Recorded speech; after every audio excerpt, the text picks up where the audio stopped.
All right. I hope everything is live. Refreshing all my stuff to make sure it's live everywhere because you never know with this program.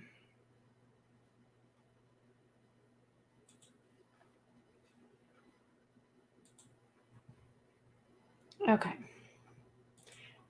For those of you that may be new here, I am Rebecca. I am multi-boxing right now, so I am streaming this into 3 different locations so that everybody has a chance to see this, no matter if they're on YouTube or Twitch or anywhere else. So, and I did just get out of the shower.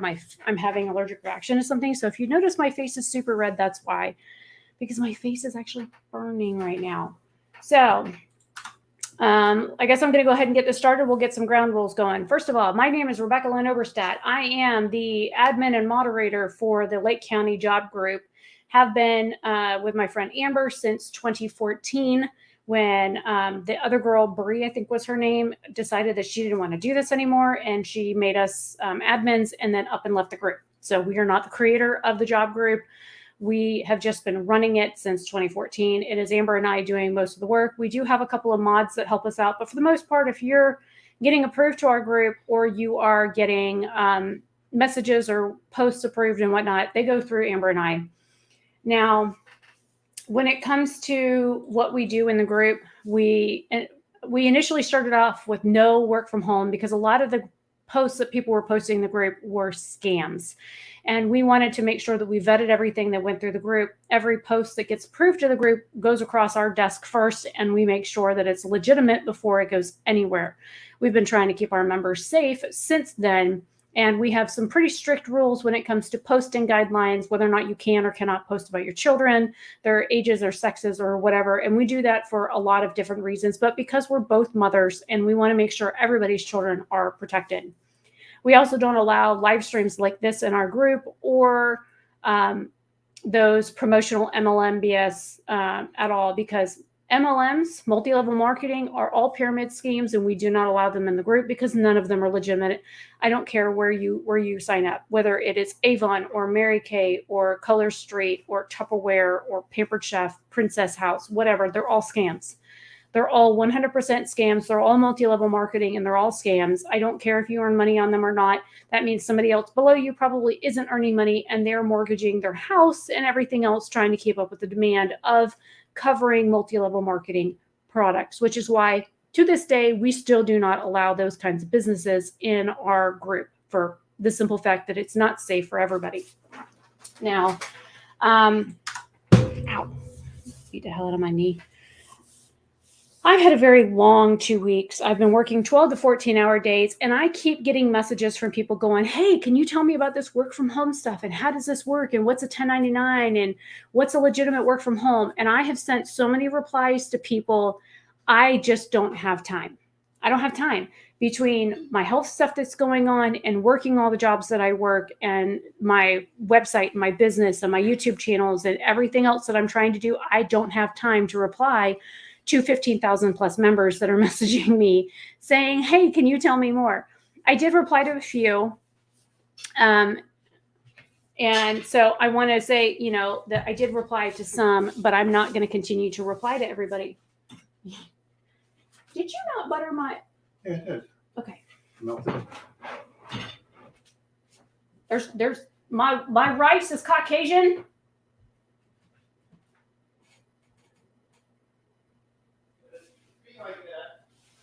I don't get no flavor. Where's the pepper? He's bringing the salt and pepper back. I haven't eaten anything since 11 o'clock this morning, so he's bringing me food. I've literally been working since like 10 o'clock this morning. Dankeschön. All right. I put a little salt on already. Well, you know that the salt's been helping my migraines, so I'm just going to re-salt it anyways. Oh, shit, I accidentally salted the pork chop. That's going to be bad. Peppered the pork chop. So yes, I'm going to be eating during this stream. So if you can't handle somebody eating, then, sorry about that. But I need to eat. I've literally been on the go since 10 o'clock this morning when I started my first calls this morning. And I've literally been working straight through. Almost 12 hours I've been working today. And I've only eaten once. So we have pork chops and rice and green beans. So here's dinner. If you guys are eating dinner, then that's great. You can eat with me. We'll make this a mukbang live stream. So I have an entire list of stuff to review. I have an email that I usually send out to people that sign up underneath me for one of the companies that I work for. And it basically goes over all the basic stuff that you would want to know for work from home, 1099, remote work, all those kinds of things. And I do that on purpose because a lot of people, when they're getting into this kind of stuff, they're new to it. They're scared. They don't know how it works. They don't know the processes. And I want to try and alleviate that for the people that sign up using my link. There's a cat hair on me. And spider ribs, of course. Yay. Dogs. So I try and make things as easy as possible for everybody involved. So I like to send out emails when I notice somebody new is signed up underneath me, so that they know all the who, what, where, whys, and whens. They know they can reach out to me if they have questions. And because I've been doing this for a while, I think I'm pretty knowledgeable with some of this stuff. There might not be something that I'm 100% up on, but if I don't know something, I will ask, or I'll look into it, or I'll let somebody know, just because I want to make sure that I have the best information possible to provide to somebody else, especially if they're stuck. So first off, let me pull up my file. It's in the wrong spot. Put it over here. The first thing I want to touch on is what is work from home? What is 1099? What is independent contractor? What does that encompass? What are the drawbacks to it and all that kind of stuff? So the first thing is work from home is just that. I am sitting at my desk in my pajamas. I mean, I got some Tweety Bird on the bottom. I got a gator shirt on the top. I just got out of the shower. I rolled out of the shower, sat down at my desk. I mean, I'm even going to eat here. This is where I spend the majority of my day. At my computer, with my monitors, at my computer. This is where I am. I have my mic set up for my YouTube streaming and stuff. I've got my headset right here that I use for calls. Oh, I should probably check that. Hopefully I'm on the right mic. I always forget. Yes, I'm on the right mic. Yay. I usually forget to check that. So what work from home is basically just that. You work at your house, whether it is in an office like I'm in, which is a room dedicated to just business stuff. So this entire room is a write-off for me. My YouTube stuff is all in here. My work stuff is in here. Everything I do work-wise is in this room. So this entire room is a write-off for me. It's 100% business in this room. Now, my other half has his own office as well. That he does all of his work stuff in. So that's a complete write-off as well for when we do taxes and stuff. So 2 rooms in our house are dedicated to 100% business. You know, I have an extra bedroom that has overflow stuff in it. I write off a third of that room as well as our business expenses for like part of our mortgage on our electric bill and the internet and all that kind of stuff. When you work from home, especially if you're a 1099, guess what? Your mortgage becomes part of a write-off. And a lot of people don't understand that when it comes to doing taxes. So instead of like a W-2 job where you work for another company, yes, you may work from home. It may be considered remote work. But even if you are doing that, like if they provide the equipment and you're only using like part of your house to do it, sometimes you can write that off, but more than likely you're not going to be able to write off a whole lot of it as a business expenditure because you're a W-2 employee. So that's also a key thing here. I have done remote work as a W-2 employee as well as a 1099. And y'all can throw questions in chat. I see everybody popping in on the counter. So you are welcome to throw questions and stuff in chat. I will read them. I'll put them up on the screen and then go over them. And I do have this set up for chat to be played on replay. So anybody that puts anything in chat, it will show up on the replay. Oh my God, it's shaking the whole desk trying to cut this pork chop. This is a fat pork chop, by the way. And he used extra spicy stuff on it. So I may sit here like a wimp and have to like hold my mouth open for a minute because it's like the spice gets me. So the difference between regular remote work and independent contractor stuff or 1099. 1099 means you're going to get a W-9 or an I-9, and that means you are your own boss. That means you are responsible for withholding your own taxes. May I help you, ma'am? What do you want? That's my dinner. You can't have it. No, ma'am. You're cute, but not enough for my pork chop. Go away.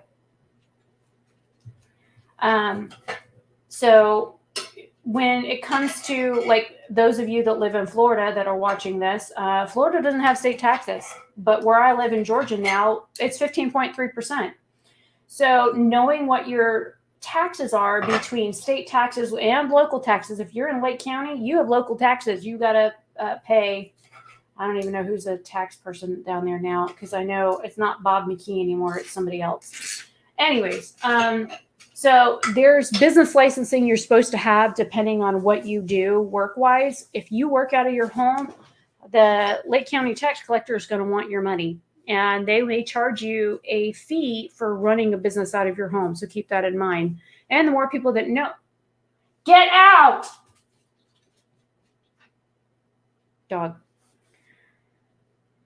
I don't put up with moochy children. I don't put up with moochy animals.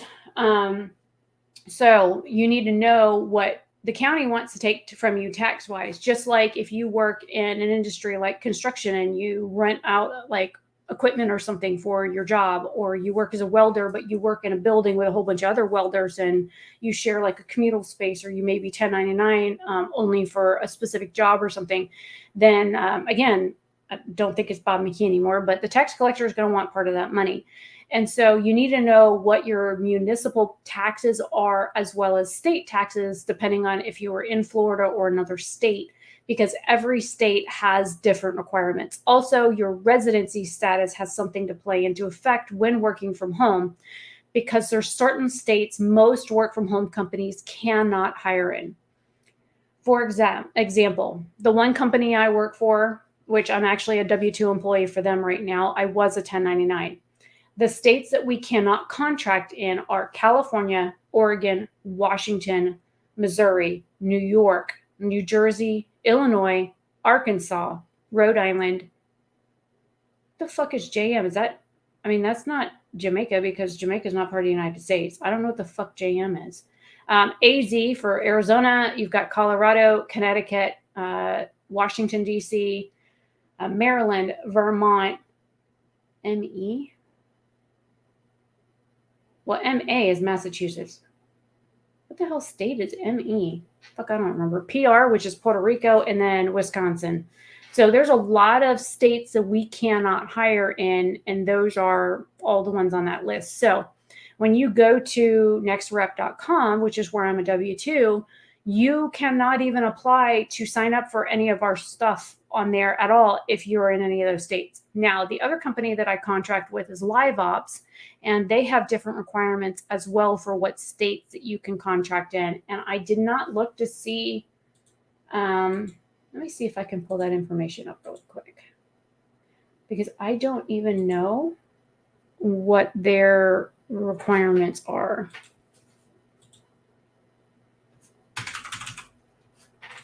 While I do that, I'm going to put something in my face.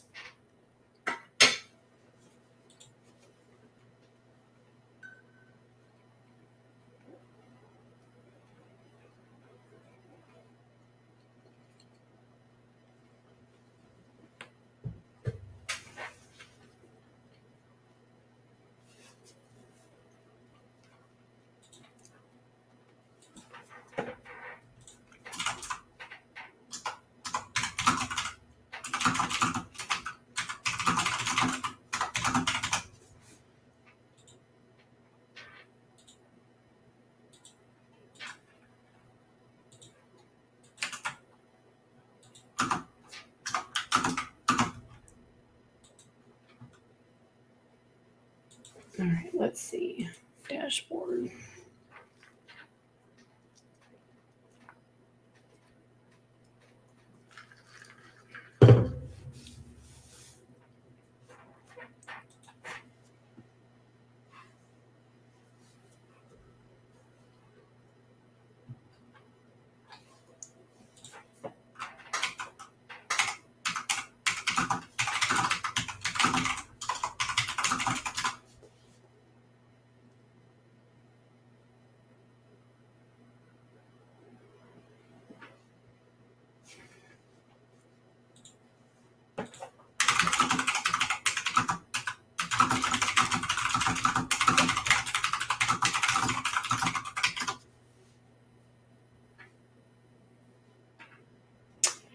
Okay, so for live ops, the states that you cannot live in order to contract are Alaska, Alabama, Arizona. Oh, wait, those are the ones they can't. Sorry. So the states you can contract in are Alaska, Alabama, Arizona, Delaware, Florida, Georgia, Iowa, Idaho, Illinois, Indiana, Kansas, Kentucky, Maryland. But again, what the fuck is that ME state? One sec. I gotta Google this shit. Maine. ME is Maine. Look if I knew that. And let's see what JM.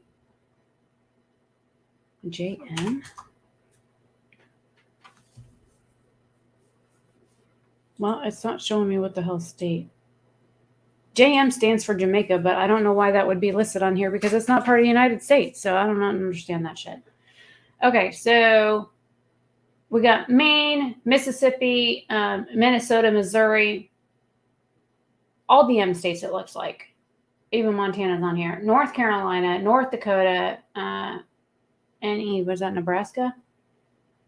New Mexico, Nevada, Ohio, Oklahoma, Pennsylvania, Rhode Island, South Carolina, South Dakota, Tennessee, Texas, Virginia, West Virginia, and Wyoming are places where you can work for live ops. So I'm going to copy that and put it in chat. And then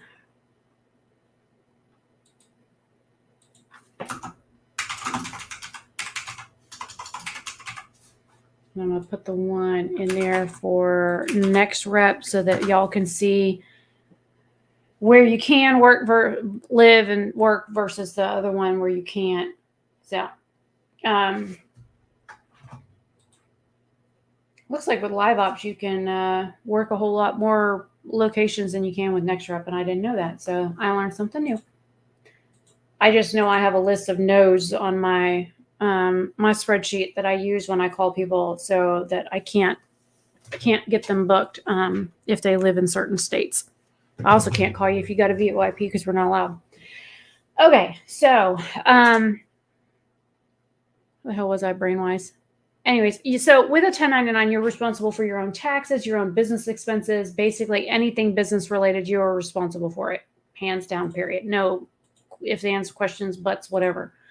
For the simple fact that you're not an employee, you're a contractor. So you would be responsible for maintaining all of that stuff on your own. And you would have to maintain like your own taxes, your own equipment, all that kind of stuff, because you don't have a company you're working for, you're your own business.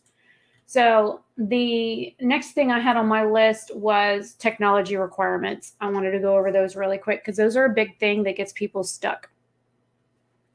So on technology, most systems, and I pulled this from one of my contracts on live ops, and then I'm going to go over what it is for next rep. On live ops, most clients on there require 2 monitors that are 22 inches or larger. And I'm just going to put this on the screen so y'all can see it. Let's share it there, and then I can. There.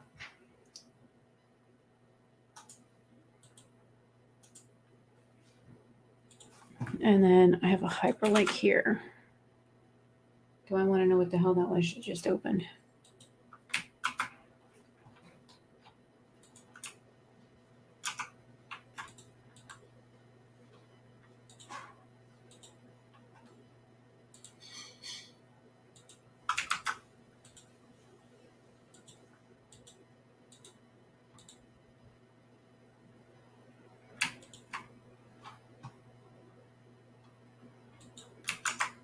Okay, so I'm going to share this link in chat too. So for live ops, you need at least 2 monitors, 22 inch or larger, or a laptop with an additional monitor. You want a CPU with an Intel Core i5 or greater. Just think of it this way. An i3 is 23 years old. An i5 is still really old, but most people have at least an i5 or more. Minimum of Windows 10 or better. Minimum download speeds of 15 Mbps or 30 Mbps or faster. So the requirements for Live Ops is a little bit more lax, but they do test your system for every client to make sure that what you have is what will actually be sufficient. Now for, whoops, wrong thing. Close.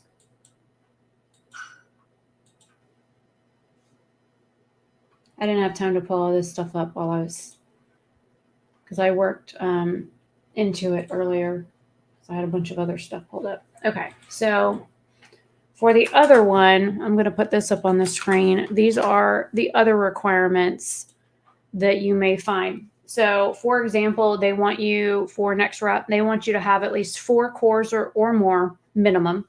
You need CPU speeds of at least 9 or greater for most of the clients there, because anything less than that, you're just going to be too slow. 8 gigabytes of RAM installed minimum. They would prefer 16. At least 200 megs of storage space, if not 500. Some clients want 500. And then how to figure out the difference between your cores and what speeds are. I'm going to go ahead and put it in chat. So for example, if you have a 3.10 gigahertz, you multiply that by the number of cores.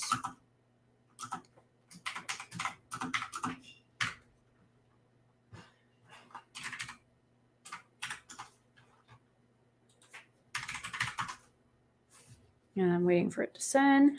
There. So that's how you figure it out. So in order to find out your CPU speeds, you need to look at the processor line under your system information. And I will pull up mine really quick so that you can see how to pull this information.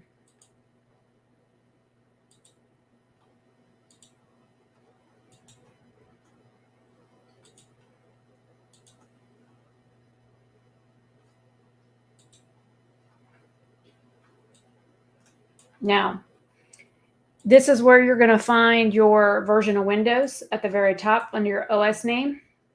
This line that says processor is where you're going to find your CPU speeds, which mine is a 3200 mAh or 3.2 gigahertz, and I have 16 cores. So for example, for my machine, I have 3.2 times 16.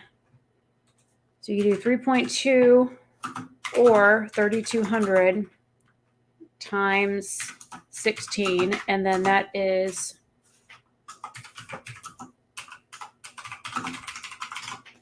and I'm fixing to put it up on screen.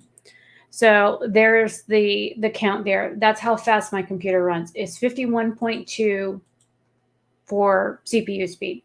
This right here is a big thing for most work at home companies, no matter if you're providing your own equipment or not, because you need mostly speeds of 9 or higher. So you need to make sure that your unit isn't 2 cores, so you have 4 cores or more. And then the other thing that you need to look at is the installed physical memory. Installed physical memory, am I in the way over here? I am. I can't move myself, so let me slide this over so y'all can see it better, because I'm in the way. I'm always in the way. Okay, so installed physical memory is great. Most places want 8 gigabytes of RAM or 16. I actually can put 2 more 16 gig cards in mine and make mine 64. The next thing they want to look at is the installed physical memory. This is like what is being used on your system. And right now I have a lot of stuff open. I have Slack open. I have Teams open. I have Steam open. I've got some stuff I can probably close down. I just realized my verification stuff is still open for work. I've got a couple of Word documents open. I've got Firefox and Chrome, a couple of Chrome windows and whatnot open. So I have a lot of stuff on my machine currently running, and I have 2 calculators here. Why do I have 2 calculators up? Let me close one. So your available physical memory, most companies want to see minimum of 4. I would say do 8. And if you have a laptop, you can have more, you can install more memory on it, just for the simple fact that, you can usually pop open the door on the back of your laptop. And if your CPU at least has speeds of 9 or more, but your RAM is kind of sucky, just go to newegg.com and buy new RAM. Just find out what your machine takes, and I'll put that in chat. So let me hide that. I'm gonna eat a green bean.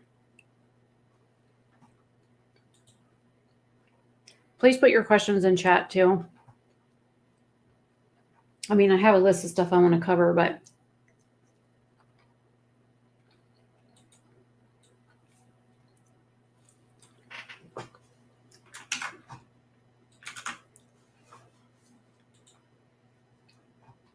if y'all don't like talk to me and stuff, I'm just kind of freeballing it over here. So,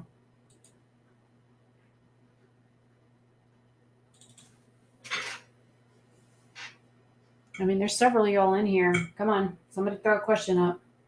I'm going to try and cover as much as I can, but somebody might say, hey, you didn't cover this. I don't have to do this again in another month. All right. So,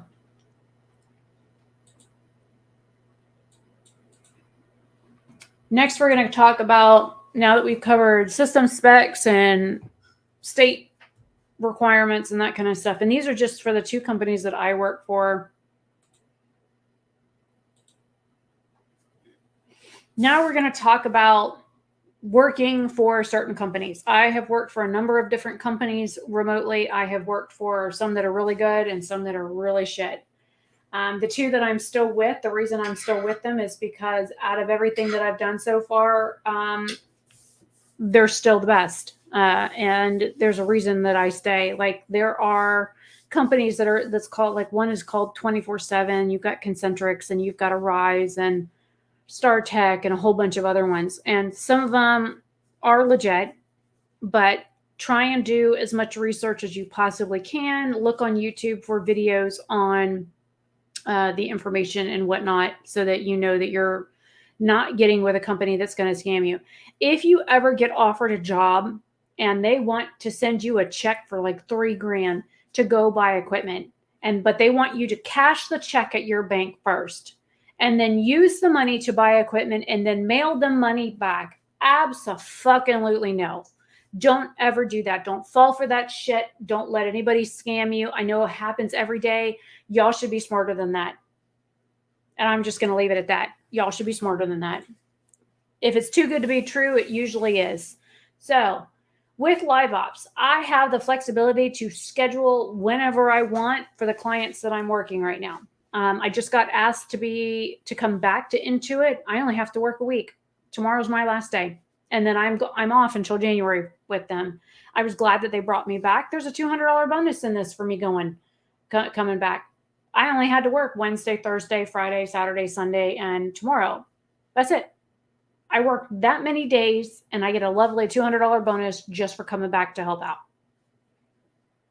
I don't know about you, but it sounds like pretty good money to me. And all I had to do is sit in one class for like 3 hours to refresh on stuff. Now, granted, trying to remember all the shit that I did in March, April, May, well, January, February, March, April, trying to remember everything that I did back then and how I worked things was difficult. And I could have redone all my lessons and stuff. But for the most part, I have a master's degree in computer engineering. I know how to do this stuff. I'm product support. I'm not a tax advisor. I fucking hate taxes. So I'm just supposed to help you figure out how to maneuver the system. So the flexibility of being able to pick your own hours and work your own schedule with the clients that I currently service for has been really great. The one company I work for, they're open at 7:00 in the morning and they close at 2:00 in the morning. So there's a wide flexible range of working for them. My other one, they're open at 8:00 in the morning and they end at midnight. Like I could go back to work if I wanted to right now for Next Rep tonight and work until midnight if I wanted to, making calls. Do I want to? No, because I've been working 12 and 14-hour days. I start my day at 10:00 in the morning and I'm working until midnight just about every night. And I'm fucking worn out. So I don't recommend doing that. Oh, and if y'all are pansies and you don't like cussing, I'm definitely not the one for you. I'm certainly not the one for you.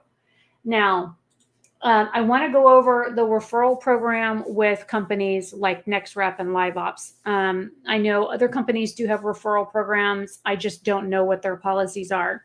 So for NextRep, you have to have permission to actually put somebody in under you on NextRep. Now, what happens is somebody like me, who's a marketplace coordinator, would reach out to them once their information is submitted in the system, because you have to fill out a whole questionnaire like, how long have you known them, and how well do you know them, and what kind of work do they do, and are they going to show up on time, are they going to do what they say they're going to do?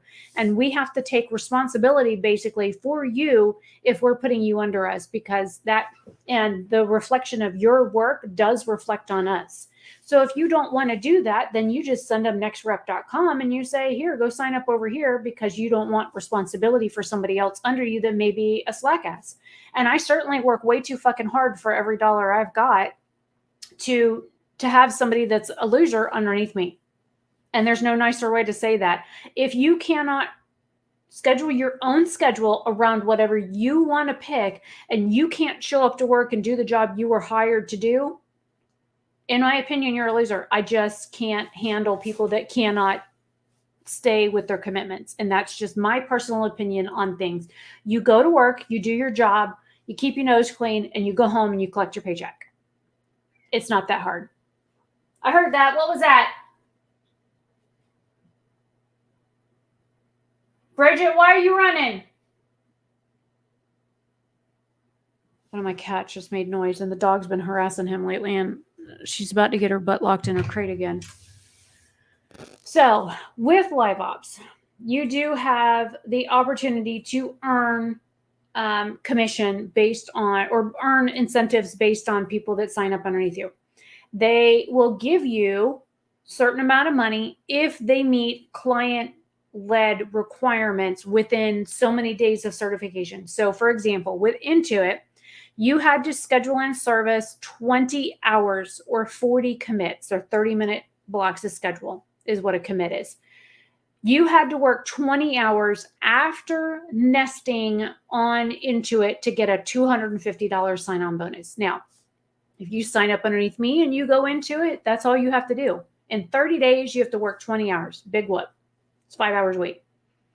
With Nike, you have to do 150 calls within the first 30 days after certification. And it, for me, it actually counted for nesting too. So, because I did 123 calls in nesting, which I'll get into what that is in a minute. So I ended up earning my bonus for Nike while I was still in nesting, or just like the week after that, which was really nice. So this is an example of what you can get. I submit referrals on LiveOps all the time. People sign up underneath me all the time. I have like 40 something referrals on LiveOps. I've only gotten the incentive bonus one time.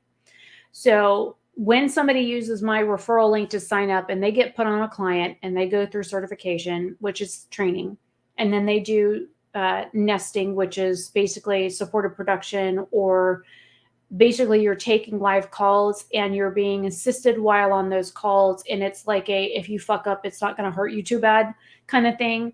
That's what nesting or supported production is. Well, in that amount of time, you're learning the systems and you're learning stuff that may have not been covered. Then put her in her crate, Jason. I'm not going to have her going after Jack like that.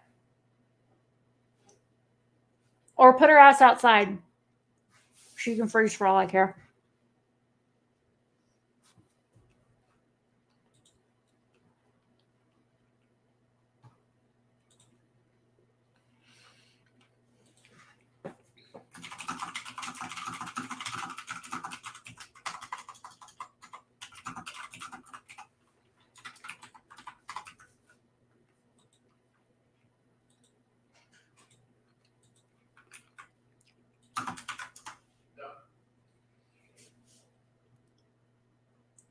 What's she doing? Outside. Oh, okay. Thank you.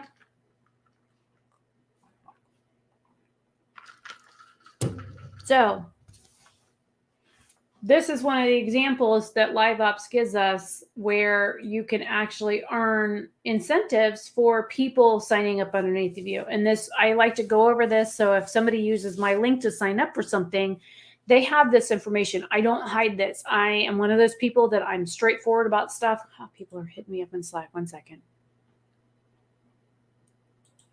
I get tagged in now. I can answer them in a minute. I'm a supervisor for Nike, so people message me about stuff all the time. I'll get messages at 1:30 in the morning going, "Hey, I'm stuck on a case. Can you help me?" I'm like, "Oh my God, I'm trying to go to bed. Go away." So the joys. So with the referral program, I like to be upfront. I'm an honest person. I don't ask me a question unless you want the answer, because I will just tell you how it is. Now, for this, I do earn something if somebody signs up underneath me, but you guys also earn something. Now, here is what it actually looks like in the dashboard. It says, do you know someone who would be an amazing live ops agent? Submit their information and we'll keep you updated on their progress via your personal referral dashboard. Just click the blue button, which will appear once the referral is submitted in the top right-hand corner of the image. Remember, they will need to use your unique referral link when applying, and they qualify, you get $250. There's my referral link. It says, upon receiving your referral, we'll send him or her a nice note that explains why we're contacting them. It will be courteous, pleasant, and give you all the credit. It's a form email, just FYI. 2, when your referral completes certain milestones when in their onboarding journey, like submitting an application or completing certification, we'll let you know your referral dashboard. Might even throw in a few extra points along the way. Step 3, once your referral completes their 150th call, you will receive an invoice incentive for $250, which will be automatically paid to you through OpenForce within 60 days. And of course, if you click this button down here that says here, it pulls up this information. And these are the other things about referrals. And I would show you my referral dashboard, but it has people's names, phone numbers, and emails on it. I don't want to provide personal information like that to the public that could potentially use that information for ill. So I don't want to do that. So we're not going to do that. Now, I'm going to stop sharing for a minute. She better get off my door. I'm going to come out there. Now, the getting started part is pretty easy. You go to either nextrep.com, which I didn't think I put that in there. Let me put that in chat. I'm going to throw some more food in my face.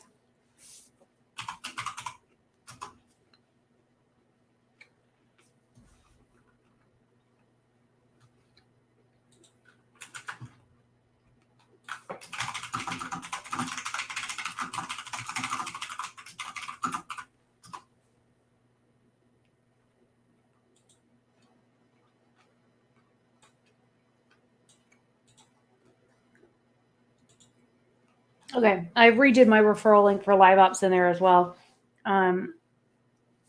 just so y'all knew the difference between the two. Now, rate of pay. Every contract is different. Every contractor is different.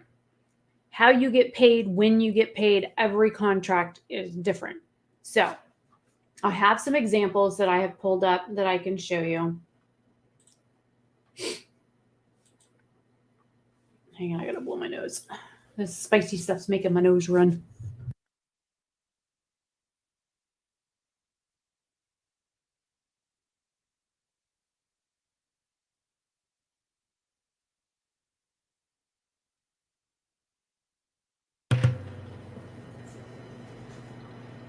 All right, I'm gonna share my screen again.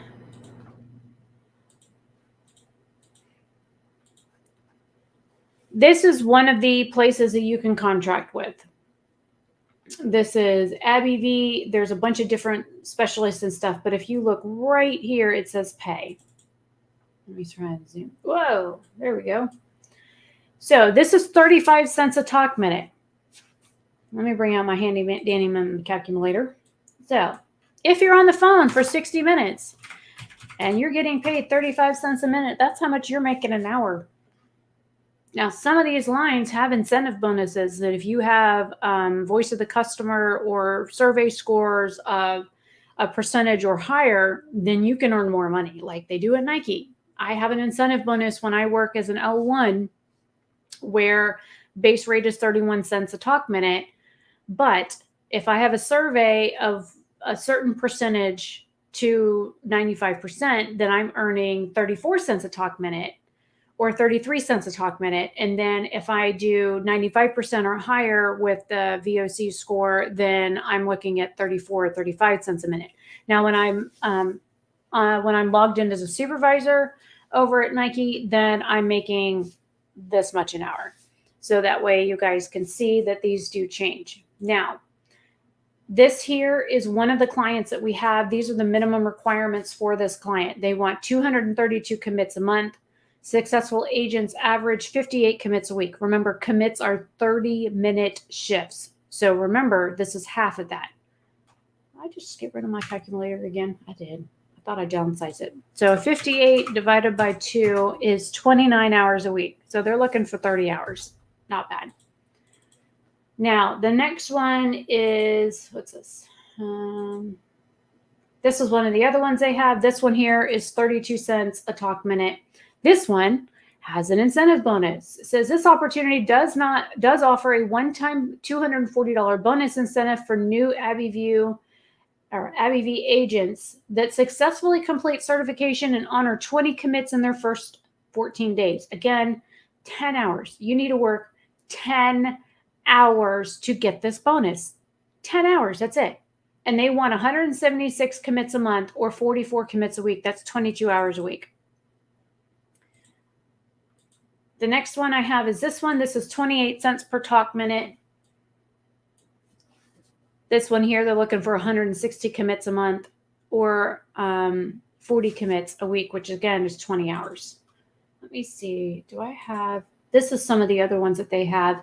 I've worked for this one here. I absolutely do not recommend this one unless you were really good with angry people and really pushy with sales. Assurance IQ is 100% robo-dialed BS that everybody, when they answer the phone, cusses you out and hangs up on you after they tell you that they're going to murder you and your family. Just saying. It is Prudential Insurance Companies. They have 28 different companies, and you or your family will go to one website and put your information in, and they sell it to all 28 companies. And now you've got 28 companies calling you on RoboDial every fucking day. So when you finally get to Assurance IQ, which is one of their lesser known brands under their umbrella, people answer the phone like, what the fuck do you want? Hi, this is Rebecca. I'm calling from Assurance IQ. How are you doing today? I said, what the fuck do you want? Yeah, so your loved one went online and they put your information on our website asking about, insurance healthcare plans. And do you currently have Medicare Part A and B? What the fuck do you want? Yeah, so I just need to know, do you have Medicare Part A or B? And depending on what they answer depends on what else you say. I did that for a week. I got cussed out so many times. I had somebody threaten to come to my house and stomp me down and shoot me and everything else. I will never, absolutely never work Assurance IQ again. And they keep sending me emails going, please come back. We miss you. Y'all can fuck right off. I am never going back there. Absolutely no. Nope, not going to happen. So last time I checked, these were all the certification classes that were coming up, but there was one that was coming up soon for Nike. So let me see if I can pull that up really quick so y'all can see that, the live dashboard like now, because it does change regularly. And when I do that, I'm going to stuff my face.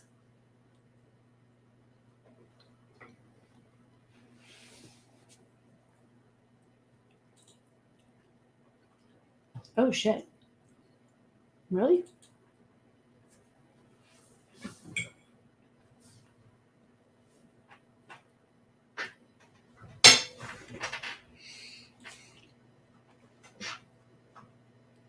Oh, okay. Well, I'll go over what I'm oohing and on over here.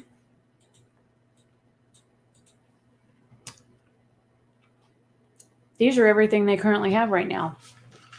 That's it. I just took that other screenshot like 2 or 3 days ago, and everything on that list is now gone.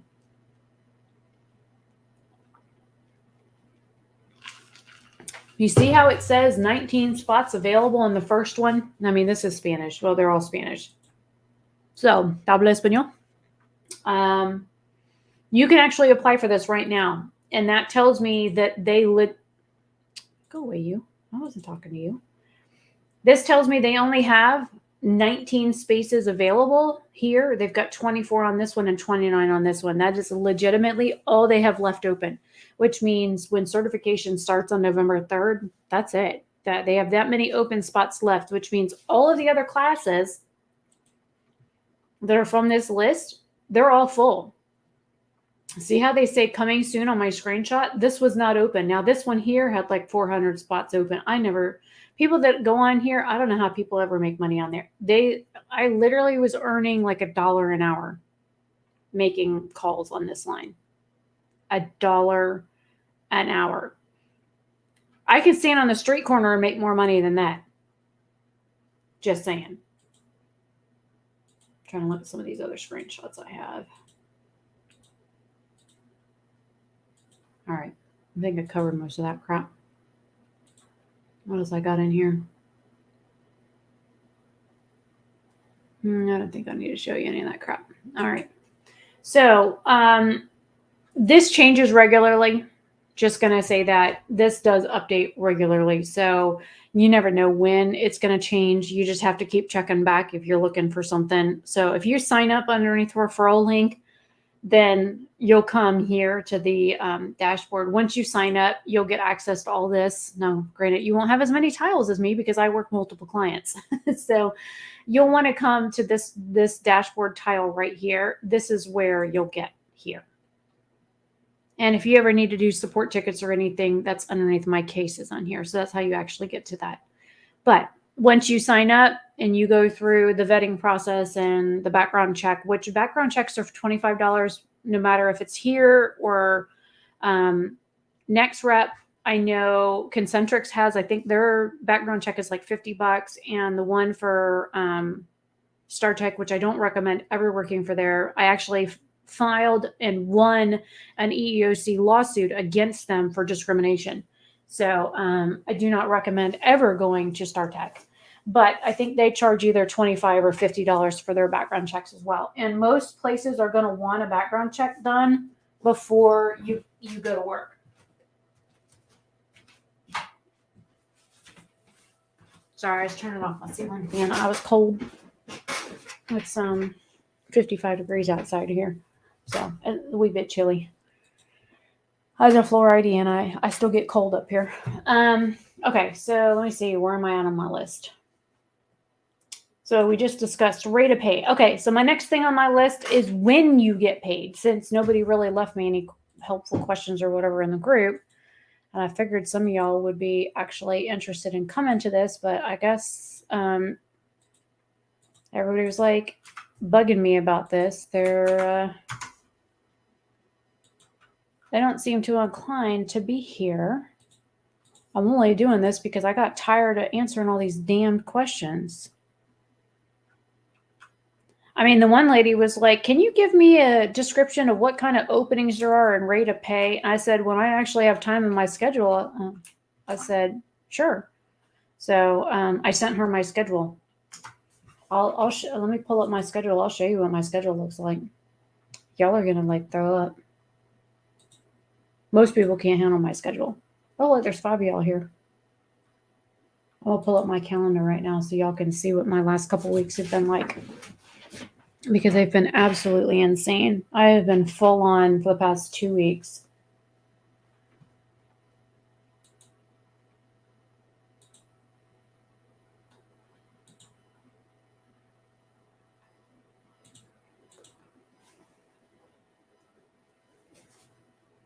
This is my schedule this week.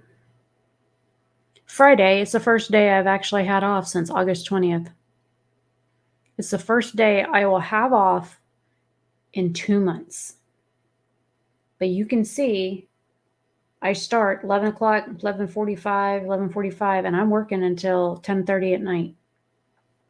This is my schedule. Here's last week. Starting at 10 o'clock in the morning, all the way to 11:30 midnight.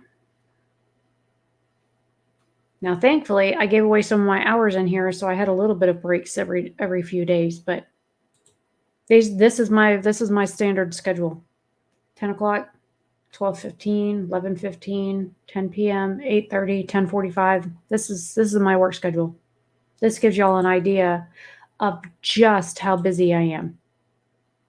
Which is why I did this, because of the fact that I couldn't I couldn't get people to stop messaging me about this, because they're like, "Well, how come you don't have time?" I have a job or 3. I work. And I still have to maintain the Facebook group. I don't have time. Unless y'all want to figure out how to upload shit on my business, or upload stuff on my selling platforms, or which I'm still trying to hire somebody to do that. I can't even find somebody that I can hire to actually do the job that I'm hiring them to do. I need help with my own stuff, and I can't even hire somebody to work for me part-time, because it seems like nobody wants to fucking work. Y'all bitch about not having any income and not having a job and not being able to maintain, but nobody wants to actually go to work. Hell, my kid doesn't even want to go to work. She got a job at Target and worked there 2 weeks, was late 5 days in a row, and it was a no-call, no-show on one of the days, and got fired, and then blamed my father for her getting fired. Y'all needed be adults and be responsible. If you're over the age of 16 and you're working, you need to make sure that you set your schedules and set your alarms. And I don't care if you got to have 5 alarms or 20 alarms or any of that shit, like I have to, that y'all do what you're supposed to do, because y'all are, at 18 plus, you're an adult. And I find that a lot of people that have talked to me about working for me, even me particularly part-time, to kind of help out with this other stuff that I do, nobody wants to do the work. They want to get paid the money, but they don't want to actually do the work. And I always stipulate in my contracts, you will get paid for the work that you do. If you fuck around, you will find out you're not getting paid. If I can see how long you've been on a file, or how long you've touched something, or whatever you've moved, or whatever, I see a log of everything that's touched on my stuff. And I find that you've been in the system for an hour and you've been on the same file for an hour. Guess what? You're not getting paid. And I don't care what you say. I can see what work gets done and what work doesn't get done. And I'm not paying for somebody to not do the job that I hired them to do. And I find that even with contract work like this, we're required to service the commits that we take. And when it comes to getting paid, everybody's all about the paycheck, but they don't want to put in the hours and they don't want to work. There's days when I've been so bad with a migraine, I can't even see outside the right side of my face. Can't see out of my right eye completely at all. And somebody doesn't take my commit. If I put up one of my hours for somebody else to take and somebody doesn't take it, guess what? My happy ass still has to go to work. I still have to be a responsible adult. If I had that on my schedule and I didn't work it, guess what? Number one, the client that I'm servicing for that day doesn't have the assistance that hour from my computer. But also that means customers are going to go without the help that they need, which may cause the business to lose money. So it is my responsibility to do the job that I was hired to do and to do the schedule I picked. I'm the one that picks those schedules. I'm the one that works 7 days a week because I'm a weirdo. I got bills to pay. I got a house to pay. I got a motorcycle to pay off. I owe my dad money for stuff. When I moved from Florida to Georgia, I had to borrow money from him to do stuff because I didn't realize it was like $2,500 to move, between turning everything on and the moving truck and everything else. It costs a lot of money to move up here. And it wasn't cheap. And only reason why I moved to Georgia was because I couldn't afford to live in Florida no more, because the neighbor sold his house next to my dad and he wanted $500,000 for that piece of shit. It wasn't even worth that. Or I'd have bought the house next to my dad and I'd stayed in fucking Florida in Lake County. Rant for another day. Now, when you get paid with NextRep, it's every 2 weeks. Hands down, they get paid every 2 weeks. Their paydays end on either a Sunday or a Monday, and you get paid the following Friday. With Intuit, or with not Intuit, with LiveOps, with LiveOps, it is twice a month. You work from the 1st through the 15th, and on the 15th, that's the cutoff to submit all your invoices. And then from there, that money that you earned usually rolls over to the 1st of the month. So whatever Monday or Tuesday is the first, just after the 1st of the month, be it the 1st, 2nd, 3rd, 4th, 5th day of the month, whatever that is, the first Monday and Tuesday of the month is when you can expect to be paid.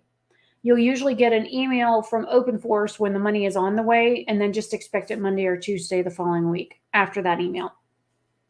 And then the next time you get paid is around the 15th. So the 16th, 17th, or 18th is usually when you get paid, unless for some reason the 15th falls on a Monday, and then you get paid on the 15th. So you get paid twice a month on LiveOps. When I was with some of the other companies, they were also biweekly as well. So every 2 weeks on a set schedule. But when you work for somewhere like LiveOps or Concentrix, it's every 15 days, basically. You get paid twice a month. So keep that in mind. Also, to bring it back in, you're responsible for maintaining your own taxes. So you have to make sure if you owe county taxes, city taxes, state taxes, whatever, you need to make sure that you pull that out of your paycheck every time you get paid. Now, I have a savings account that I put my money in. I opened Credit Karma stuff like years ago. When they first offered a savings account there, I was like, sure, why not? It's a savings account. I'm not going to hurt anything.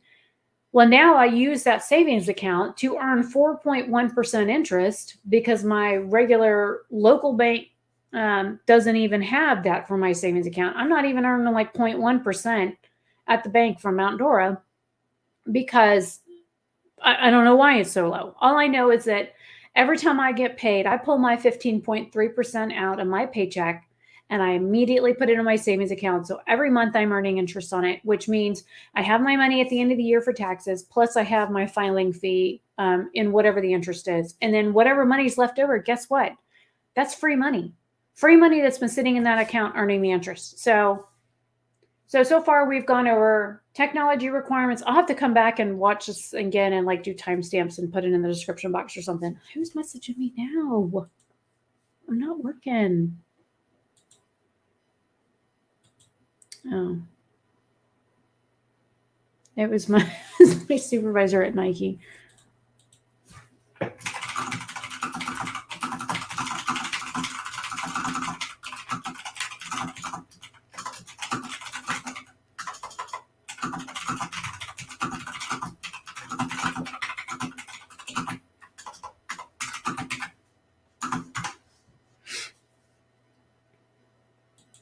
So, yeah, my supervisor just sent me a message. She's like, you do stay on the go, don't you? Yep, I do. Because I don't like to be bored. I don't like to sit on my thumbs. And, there's money to be earned and bills to pay and got hospital expenses and shit I got to take care of.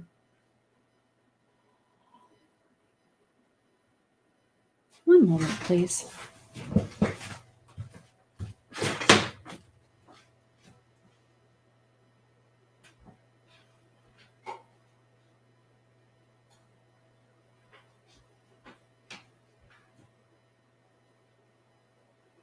If you're tired, go to bed. I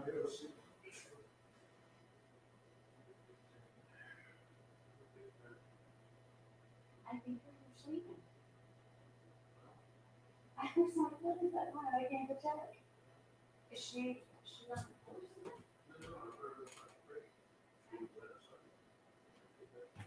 okay. Wait, she went to bed? It's only 10:45. All right. Well, I mean, okay. If you're tired, though, go to bed. I thought the dog was into something. No, he out there sleeping on the couch. I swear that man can sleep anywhere. Actually, I think most men are like that. I don't know what's wrong with y'all. Okay, so the next thing I had on my list was, what is certification?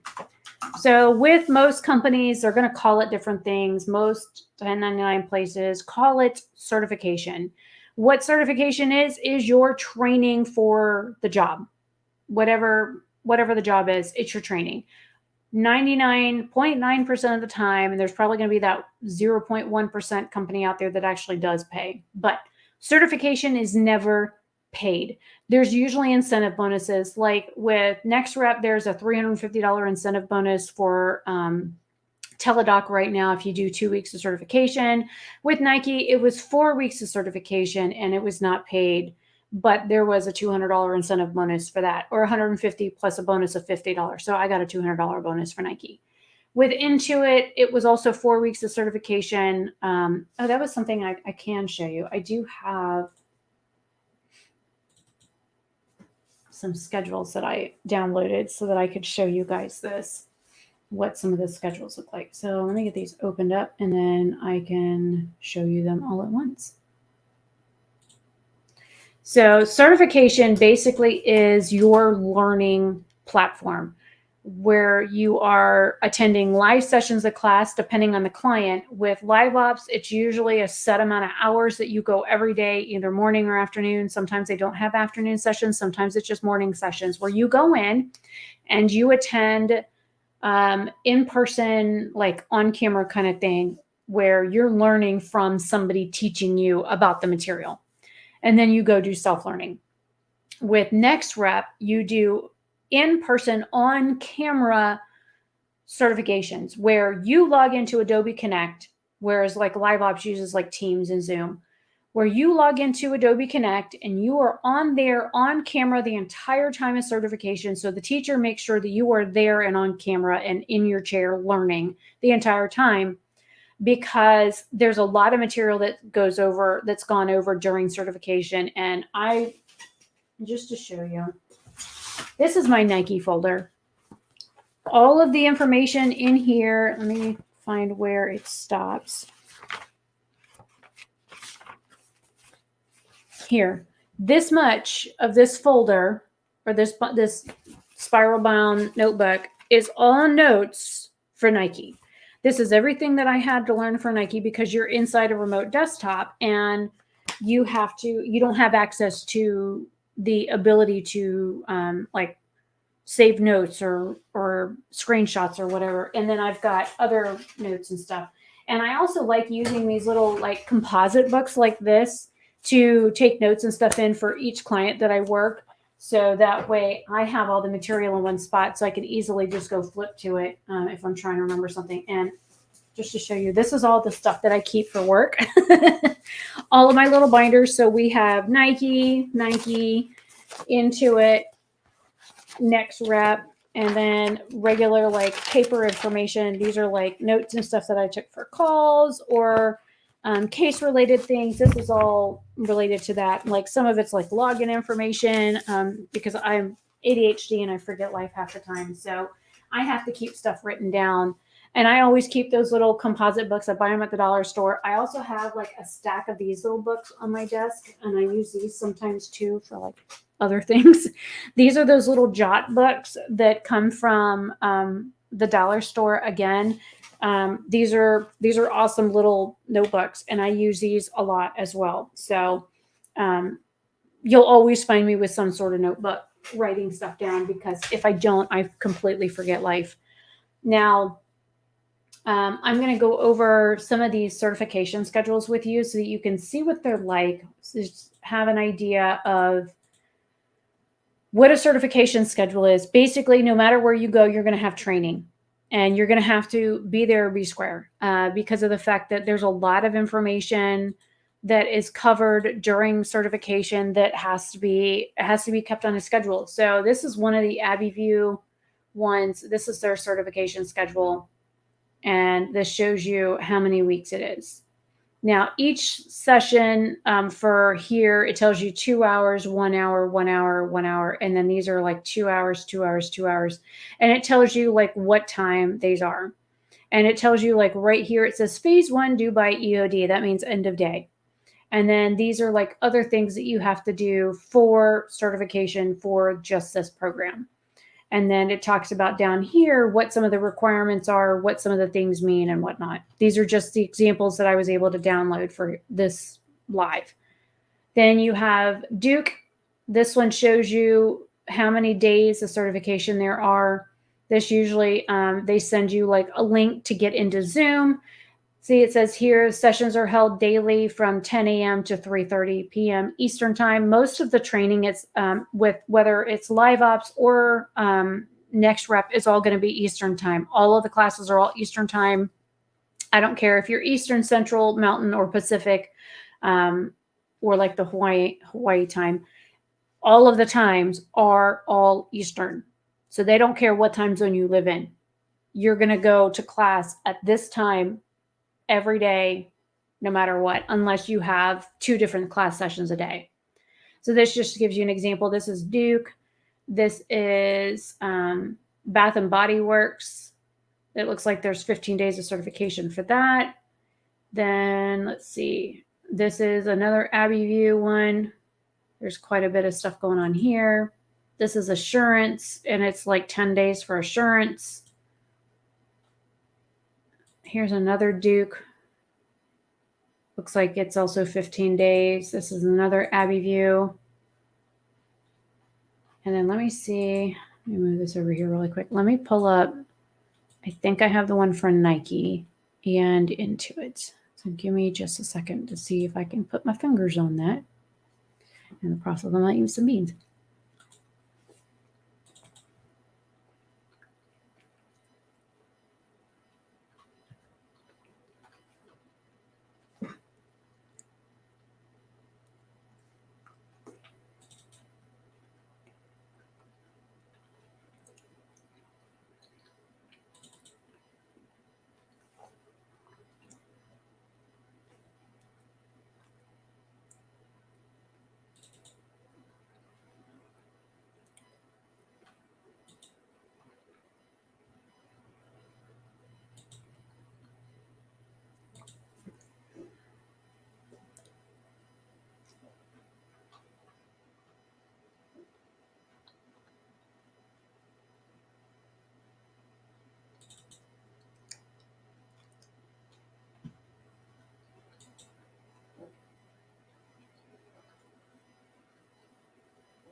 I'm sure y'all can see the files going up, finding them one at a time. So I found some other things that I figured would be helpful, so that's why I'm pulling those up.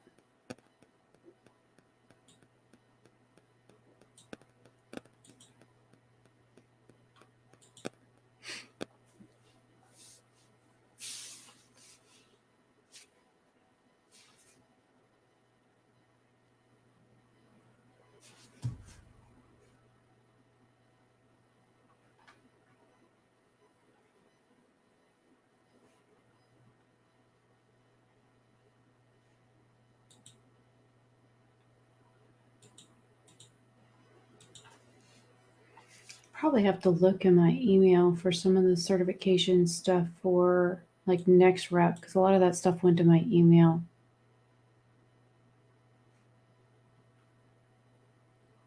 Because I'm not finding it, which is fine. Okay, so this is the pay scale or pay schedule for next rep. I was able to find that. So I was like, yeah, I'll just go ahead and pull this up. I've pulled up 2 of them. This one is like, the other one's like the boring version. So this lets you know like when the invoice runs, when the deadline is, and when the invoice is paid. So we are right here because paychecks just went out on the 13th. So I just got paid on Friday. So the next one is on the 27th. So that gives you an idea of the invoicing schedule. So then this is Intuit. So, I mean, this is actually the one for my Intuit. That's why there's a Zoom link here. Now, the certifications were twice a day from 10 to 12 or 5 to 7. So they were 2 hours a day. This was when I initially went through certification for Intuit. So this gives you an idea of how many weeks of learning there was. And then nesting graduation down here is like where you actually graduate from certification, you move into nesting. Now this says here, complete client required first call experience. So this last week here was just first call experience. And I'll get into what that is here in a minute. But this also tells you, like, this is all the learning and stuff I was required to do and how many hours it takes you to do it. And with Intuit, it was quite a bit of information because you are learning the entire program. You're learning about the online version, the desktop version, the Mac version. You're learning how to maneuver in the system. You're learning how to troubleshoot things. You're learning all the stuff for Intuit. So this was my Intuit schedule. And then this was my Nike certification here. So you either did 10 to 1 or 4 to 7. And this part was all certification. This was all nesting. And I probably need to go over what that is here in just a second. So this was all Nike. This is how long it took me to learn the Nike systems, when I started, when I graduated, all of that. So with that being said, Nike was 4 weeks of certification, 4 whole weeks. I also just went through supervisor training for Nike. So I guess I can pull that up. I don't know why this is being so slow. So slow.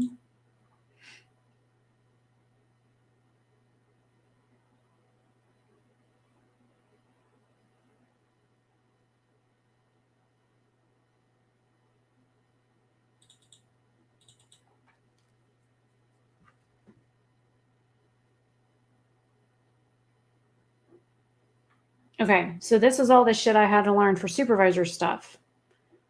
And here's my certification schedule for supervisor stuff. So this was only 2 weeks. So I did 4 weeks over here.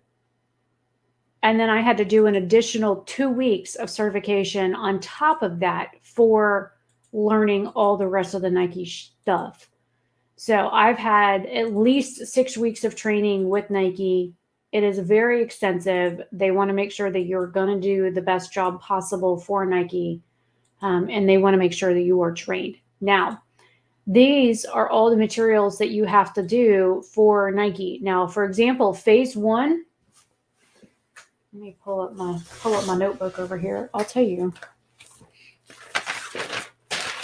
Phase 1 has 17 modules in it. Phase 2 has 6. Phase 3 has 5. Phase 4 has 11. Phase 5 has 15. Phase 6 has 16. Phase 7 has 14. Phase 8 has 9. The practice modules, there's 1. The voice to chat certification, which is probably this one right here. That one has 13 modules in it. Then you have the Essentials Apparel, which is this one. That has 6 modules. Essentials Footwear has 14 modules. Seasonal content, I went through summer. So one had 7 modules, 11 modules, and 3 modules. And then when I got out, they made us do fall as well. So there were a number of modules for that as well that I had to do on top of all of this. So that was just Nike. Now, I just did supervisor certification, which means I then had to go through, after doing all of this for 4 weeks, you then had all of these to go over. This is it. This is everything I had to learn to become a supervisor at Nike, on top of all the other stuff that I had to learn to work there. It is a lot of information. And when I tell people it's a lot of information, be prepared to take notes. I fucking mean it. It is a lot. I used almost an entire, there's 70 sheets of paper in here. I've used more than half of this to do notes for training for Nike. It's a lot of information. Now, depending on what clients and stuff you go to, depends on like how extensive the knowledge needs to be. AbbeyView is a medical-based program, if I'm not mistaken. So it's a lot of medical-based stuff. Teledoc with NextRep is it's 2 weeks of certification. It's 8 hours a day. It is a ton of medical information. If you do DRTV with NextRep, it's 1 week of certification, and it's basically talking about the programs and the sales and stuff. There's PPL for NextRep that we're doing English and Spanish for, that we're currently filling up certification classes for those right now. And it's home health stuff. So it's, again, medical. There occasionally we have Glossier or FIGS or some of the other ones that pop up with NextRep, and those certifications usually run 1 to 2 weeks depending on the class. Now, with most of our clients, besides the background check with NextRep, you are required to do a writing sample. So in order to even get into like Glossier or FIGS or anything like that, you have to do a writing sample to make sure that you write well enough and can comprehend well enough the instructions to even get on with some clients. Live ops is not as stringent. You do some testing and stuff when you're doing your basic application to set up to become a independent contractor with live ops. But some of the testing and stuff that I've had to do for NextRep is much different than the stuff that I've had to do for live ops. With NextRep, there's actual testing that you have to take and pass. With live ops, there isn't like an actual test on some things, except for Nike. Nike had a lot of tests. Now, or there's like random questions throughout the work material for Intuit. So it'll like quiz you throughout the material to make sure that you're actually paying attention. With NextRep, though, there are actual physical tests that you have to take. There's writing samples that you have to submit. You have to do like other examples and stuff like that. And when you're in certification, you have to answer certain questions and stuff. And depending on what you answer, the certifier might not like it, and they might just kick your behind out of the class because they're like, nope, you're not going to survive here. And they out the door. So, each certification, it's one of those things that it's all self-work. You are there with a trainer or whatever, but you really do have to kind of rely on yourself to be proficient and study and do the work and put in the hours, because if you don't, you're not going to succeed. Working for yourself as a 1099 contractor is a lot of work. You have to have the need to do this. You have to have the want to do this. This is not for everybody. If you cannot set a schedule and stick to it, I don't care if your kid's standing at your bedroom door screaming their head off. Your kid needs to go the fuck away. When it's time for you to go to work, they need to understand there's that boundary. If you do not have a quiet working environment to do work from home stuff in, this is not for you. Period. If your computer is too slow, again, if you're not willing to go out and buy new equipment to meet the needs of the system requirements, which a lot of people can't do that, then this, again, isn't for you. I'm not going to say that this is easy, because it's not. I have 9 college degrees and I still struggle at times because, it's a lot. You're doing all this stuff on your own, and there's a lot of times when you don't have the help. So that's why I send out the email to let people know you are not alone in this. There's others of us out here that are more than happy to help you. Some people are struggling, but I want to make sure that, you guys have the resources that you need to reach out if you do need help. So if somebody is doing remote work or 1099 work and y'all have questions, feel free to reach out and ask, because I'm more than happy to answer those questions. Reply on this video when it's posted, because I'll leave this up on my channel. I want to make sure that you guys have the resources that you need. And if I don't know, I'll redirect you to somewhere where you can have that information.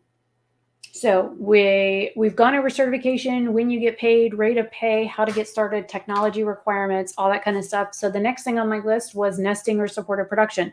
It's the same thing. Every company calls it something different. At NextRep, it's supported production. At Live Ops, it is nesting. So it's the same thing. Basically, you go through your certification, you do all your training, and then when you start getting on those phones or emails or whatever you're doing for your client, then that is when you are actually interacting with the people. Every company is different. So when I worked for StarTech, which again, I'm going to be very clear, do not work for them. I will shout it until the day I die. I don't ever want anybody to ever get screwed over by that company like I did. And I have legal documents to prove they screwed me over, so they can kiss my ass if they want to file some sort of defamation bullshit on me, and I will rake their ass through the coal again. Anyways, with nesting or supported production. With Live Ops, you have access to Slack. You will have support no matter where you work, whether it's with Intuit, AbbVie, Nike, Duke Energy, Bath and Body Works. They have so many different clients that they have, and you never know when they're going to come available. So Nike is kind of ramping up for the holiday season. They're bringing a lot of people on. There's another class that's starting soon that they just filled up for November. We've got another class in December, because as a supervisor, they tell us when newbies are coming out so that we're a little bit more understanding when they don't know stuff. And I've got a list of every time. Let me see. I had to send it to somebody to warn them of all this stuff that's coming.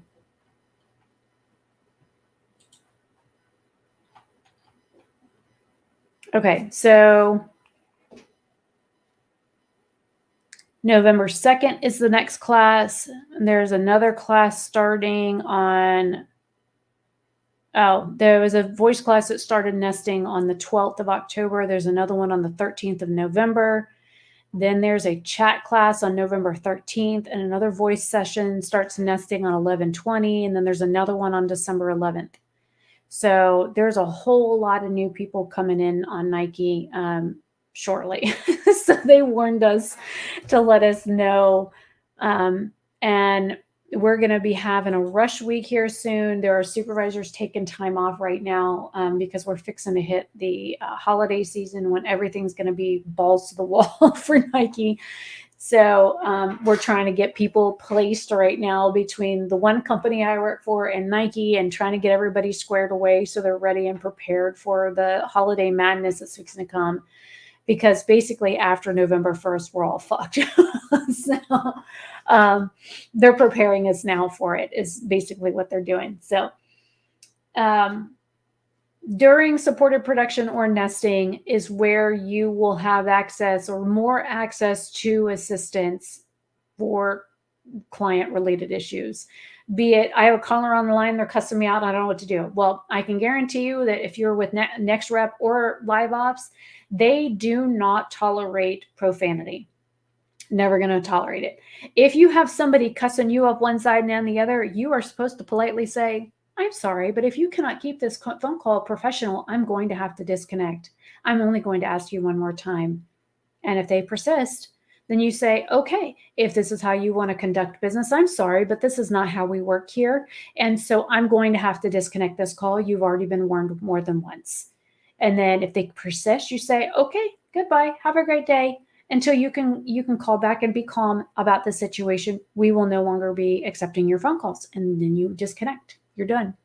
You do not have to put up with that. Now, with some companies, they make you stay on that line and you have to take it. If they are cussing the company, you're supposed to listen to it. If they are cussing you, that's a whole different story. Do not ever tolerate racism on the phone. Do not ever tolerate them attacking you personally, because those are two major no-nos in both companies that I work for books, because that is unprofessional. It is unwarranted, and you should never tolerate it from anywhere.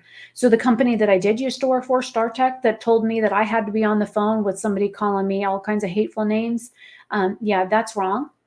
And that's one of the violations that they got cited for, because yeah, there was more than once where we had abusive callers and they made us stay on the phone, and I had a nervous breakdown. So it's a big no-no in the working industry. And any company that makes you stay on the phone like that is not a company you should work for, because the places that I work respect me enough as an individual to say, you ain't got to put up with that crap, to hang up on them. But you have to warn them before you do it. So there's a nice way to do it. And the biggest thing to say is, you know, they're cussing and screaming and they're way up here. You know what? Just kind of go, they're just having a shit day. You know, maybe this is just the worst day ever. That's when I normally say, I'm so sorry that you were having a really bad day, but unfortunately, because you cannot be professional on this phone call, I am not able to assist you at this time. I'm going to request that you stop behaving like this, but I'm almost certain that you will not. So at this point, since you cannot be an adult and talk to me in a civil manner, I'm warning you now, I will have to disconnect this call if you persist with your current behavior, because this is not an acceptable form of communication to me, and I will not tolerate it, and neither will XYZ company. So you be calm and clear and level-headed, and it's hard to do that when because they're yelling and screaming and cussing at you and telling you what a horrible human being you are, but they don't know you. And they're just having a really bad day. And you do have to take those calls, and you will end up with those calls eventually. And with live ops, they teach you the heat method, and they teach you how to diffuse situations and how to calm people down when it comes to that. I'm a Libra. I've got built-in heat method, so I don't need to worry about that. I usually just talk to people, and I'm like, so you're having a really bad day. Tell me what's going on. I don't care if I'm going to get in trouble for my AHT being super high. I want to know what is going on in their life that's making them be so hateful.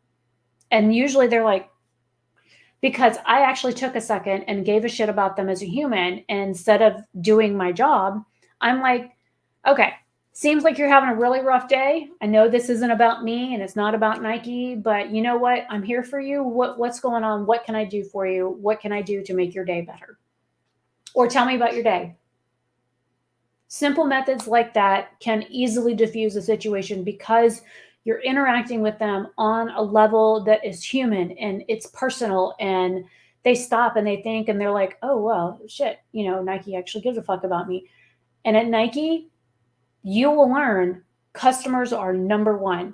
We're customer facing. We're customer interested. We care about our members. We care about the products that we put out for the members. They want to make sure that there's a lot of information that we can provide to our customers that most companies will not provide. We're allowed to tell you how the shoes are manufactured, where they're manufactured, if it says on the information. We're allowed to tell you what products or what components are actually in a shoe, what materials they're made out of. We're allowed to tell you a lot of information. We're allowed to tell you about our processes and our procedure, unless it says on the AKB not to. There's a lot of things, even with Intuit, they give a crap about their customers. They want you to be personal with them. They want you to get to know them. They want you to actually have a heart for these people, because they are the company's bread and butter.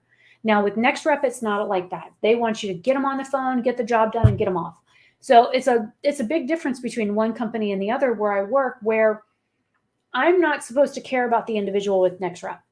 I'm allowed to care about the individual with live ops clients. And, there is wiggle room in my conversation with them. It's not scripted with Nike or Intuit. I'm allowed to actually give a crap about these people that I'm talking to. So when they call in, I'm like, hi, thank you for calling Nike customer support. This is Rebecca speaking. Who may I have the pleasure of speaking to today? And they're like, hi, this is like Adam Jones, and I'm calling about my order today. And, I'm just trying to figure out what's going on with it. And you're like, oh, Adam, it sounds like you're having such a really bad day. Tell me what's going on with your day first, and then we'll worry about your order. And then once you find out what's going on with their day, you can commiserate with them and be like, I am so sorry to hear that you're having such a rough day. Let me see if I can make this better for you. And then you go, okay, let me go ahead and pull this order up. I'm going to check on this for you. Let's see if I can at least, take the burden of this bad day off of you. And then you do your job. But you get to let the person vent for a minute. Sometimes that's all that matters on a call, is connecting with the person and making sure that they are connecting with you back, because people don't want to call customer service. They never want to call customer service. There's usually a problem when they call, or there's something that they need, and they feel, number one, that their time is being wasted. They're put out that they have to call. They're stressed out that they had to call, and that, all this shit is going on in their life, and they just don't feel in control. So by taking the time to actually give a shit about them as a human allows them the opportunity to relax a little bit and be more receptive to what you're going to say to them based on whatever's going on with their order. And then, of course, Nike allows us the ability to do extra perks if there's something going on, like the order was late and they paid extra money for shipping. But you know what? Let me go ahead and refund that shipping money for you. I'm so sorry that your order was late.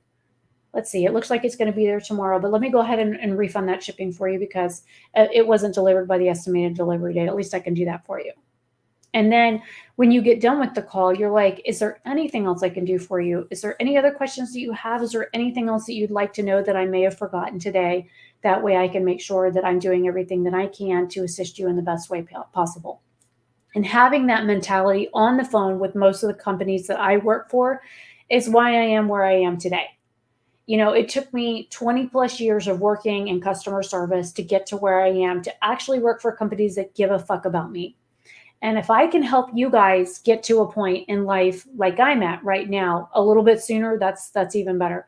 But my goal is, especially with running the job group, is to make sure that people are informed, they're educated, and they're safe when doing it. That's why I decided to spend, I'm doing this, it's an hour and a half now. I have barely eaten my dinner. I've been going since 10 o'clock this morning. And I took the time out of my day on the first chance that I had to do this because I want to make sure that you guys can get to work. There's a lot of people without work right now, and some of y'all actually do want to work. And so if I can help y'all get to the next level and do what you need to do, even if it's like part-time hours or whatever, I'm willing to do what it takes so that you guys can earn some income and maybe get out of whatever situation that you're in that may not be that great.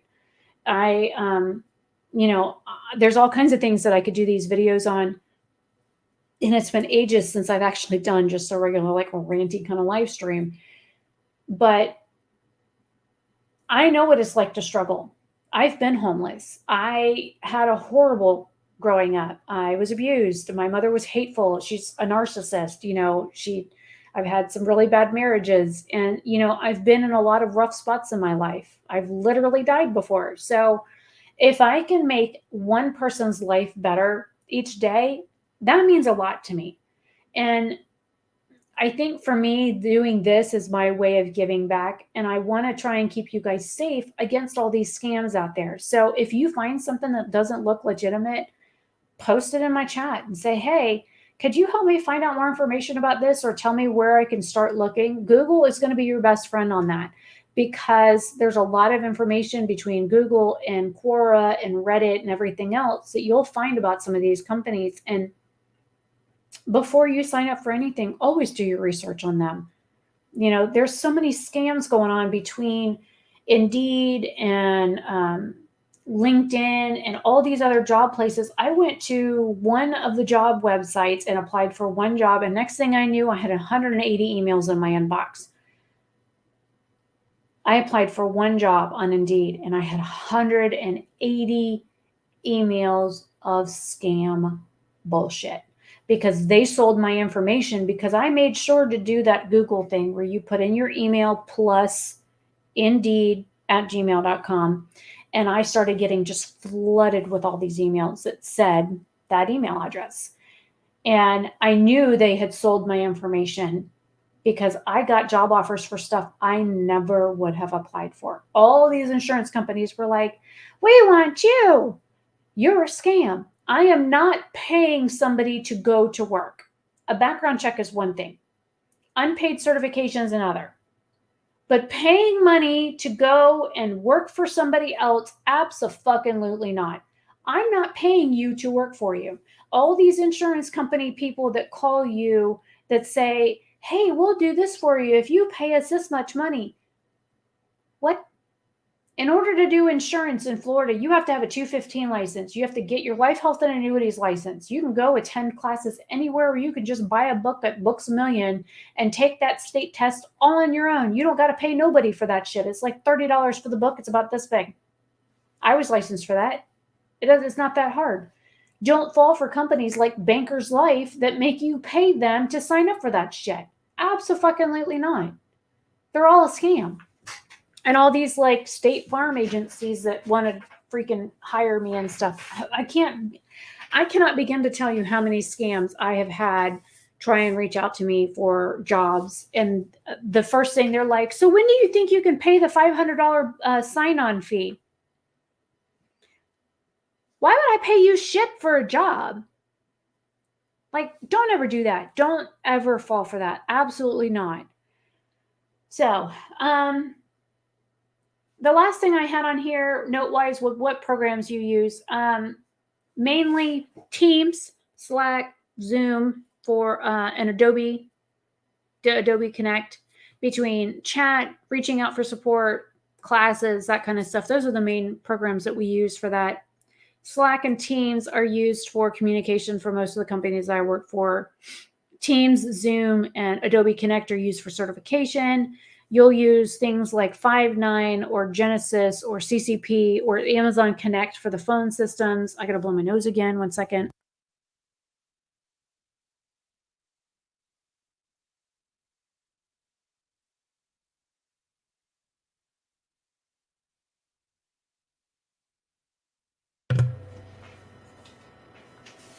I just decided to grab another piece of pork chop, and it's spicy, which is why my nose is running.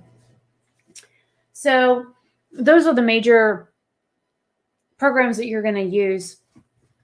Zoom, Teams, Adobe Connect, Microsoft, Five9, Genesys, let's see, Salesforce. You'll use a lot of Salesforce depending on where you work.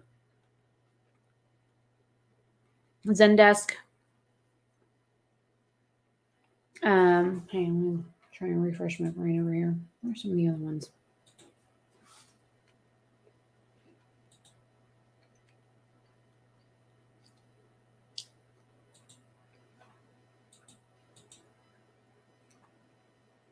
Let's see. Zendesk was one of them. Zingtree.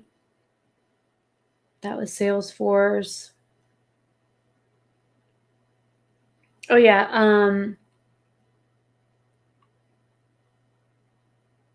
Gorgeous. We use Gorgeous for like email tickets on one of them. PayWow, OMS. OneDrive. You'll use that a lot.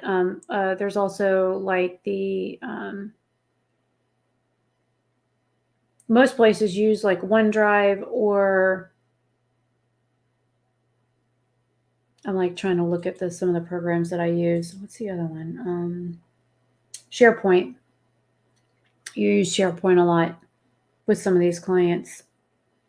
Trying to see if there's anything else I can think of. OpenForce, Paylocity.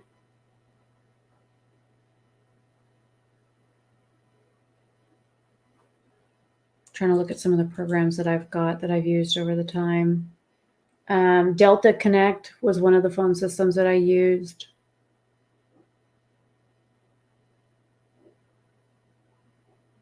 Omni was one of the other ones. Trying to run over this stuff in my head. We use like Okta and Global, the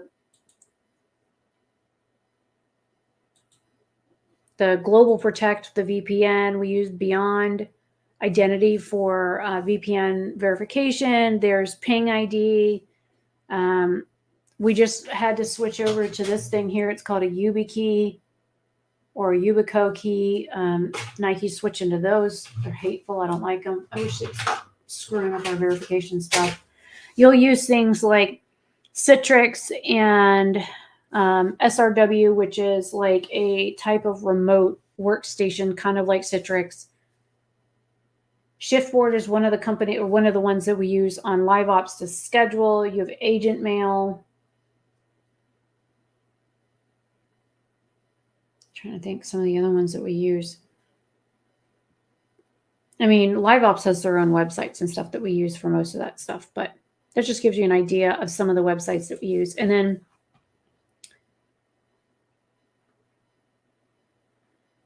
this is the email that I usually send people. Wow, we got a bunch of people here all of a sudden. So I'm going to read this email.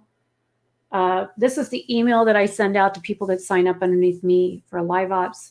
So it says, you used me as a referral for LiveOps. If you need help, have questions, or still not sure about signing up or finishing your application, please feel free to reach out to me.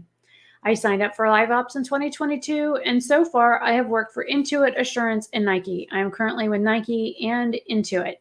It's easy to do, pays well, and I put 31 cents a talk minute. Intuit is normally 34, 35 cents during peak. Right now it's 23 cents during off peak is what we're getting paid. So it's like $13.80 an hour is what I'm making with Intuit. I'm glad it's over Monday because it's freaking stressful. It says, so the things most don't know, Live Ops is a 1099 position. So you are an independent contractor. Now, if you live in Florida, that's great because there are no state taxes you file. You just need to keep track of the federal. But if you live in another state, you may need to withhold state and federal taxes. I moved to Georgia in December of 2021, and their state tax is 15.3%. So that is what I must withhold because I live here. I just put it into a savings account each time I get paid. So not only am I earning interest on it every month, I have the money for the end of the year when I have to do my taxes. If you just signed up, it tells me that the last date of your activity from either application started, submitted, certification completed, etc. If you need help with any of these steps, please feel free to reach out. I know the application process is long and you are required to do a $25 background check. Oh, and when you are reading the information below, the commit is 30 minutes long. So if you see it says 30 commits required a week, that is 15 hours. On the jobs that are 31 cents a minute, depending on how busy you are looking at 15 to 18.60 an hour. I normally make about 18 an hour for Nike and 21 an hour for Intuit during peak season and 13.20 an hour for an off-peak season. We get paid twice a month, and if you have to claim the time you work for each time it shows up in the system to get paid. Any monies collected between the 1st and the 15th show up on the 1st of the month, whichever Monday, Tuesday falls under. Anything you collect from the 16th through the last day of the month, be it the 28th, 30th, 31st, you will get that on or about the 15th of the next month. Again, Monday, Tuesday that it falls under. Live Ops does not normally call you if you have questions to help you with the application process. And you do have to interview, and you don't have to interview to get a position here. They almost always have classes going on year round, and you can pick your employer at any time when they have an open slot for classes. Oh yeah, that's one big thing I didn't mention. With NextRep, you can only work one client at a time, and you have to ask your operations manager to be removed from that line of business in order to move somewhere else. So say you start off with the Teladoc and you don't like it and you want to move to DRTV. You can do that as long as DRTV is having a certification class for one, but also you have to be released in order to do it. With Live Ops, it's not like that.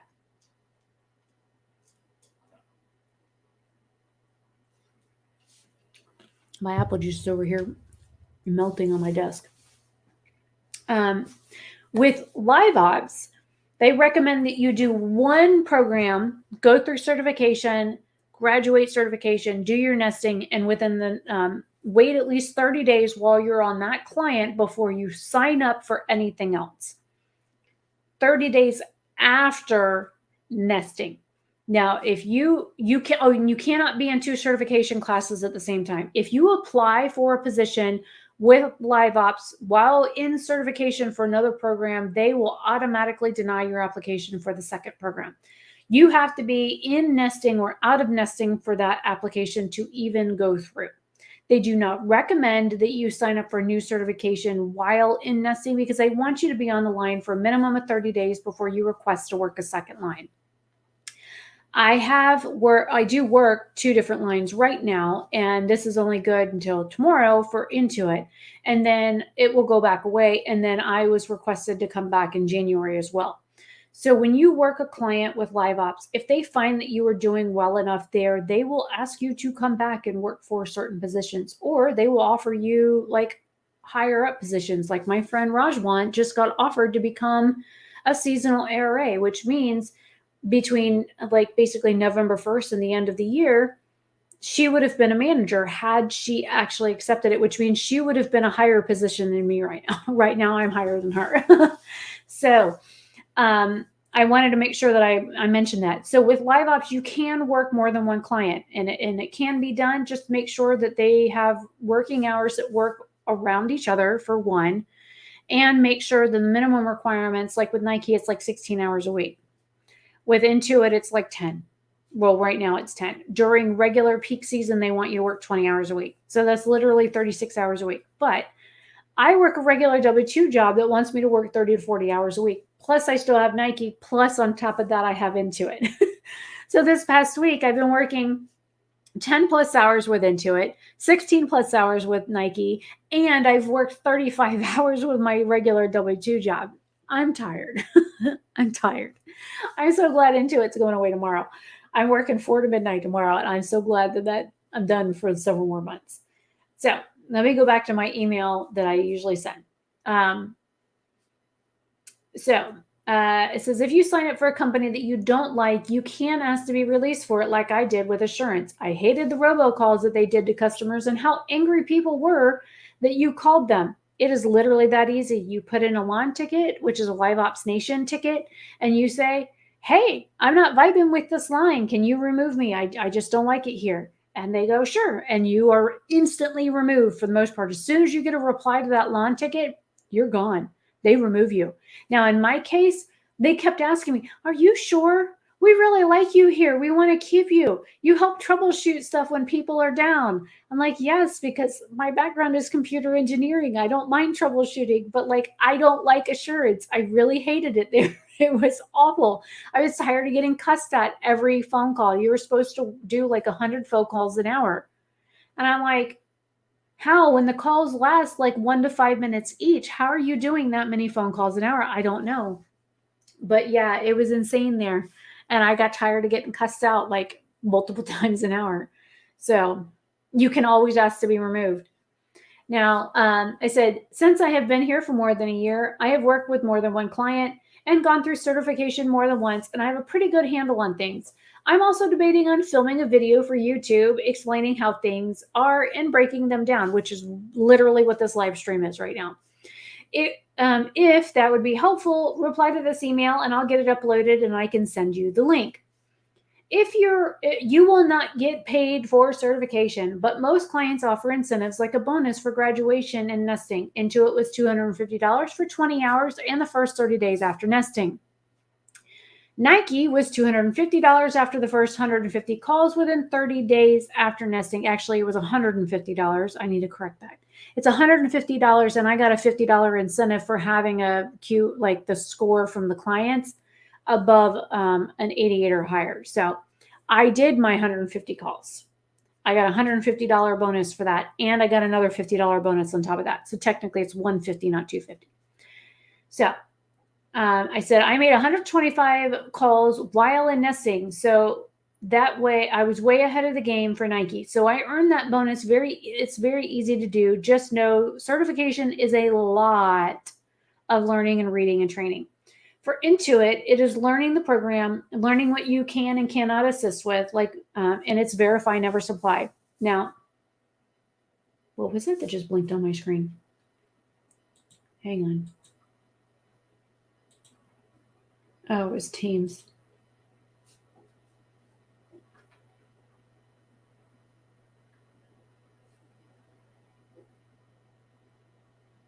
Okay. People are asking for help in Teams, and I was like, that's why I just flashed. I'm like, what the hell was that?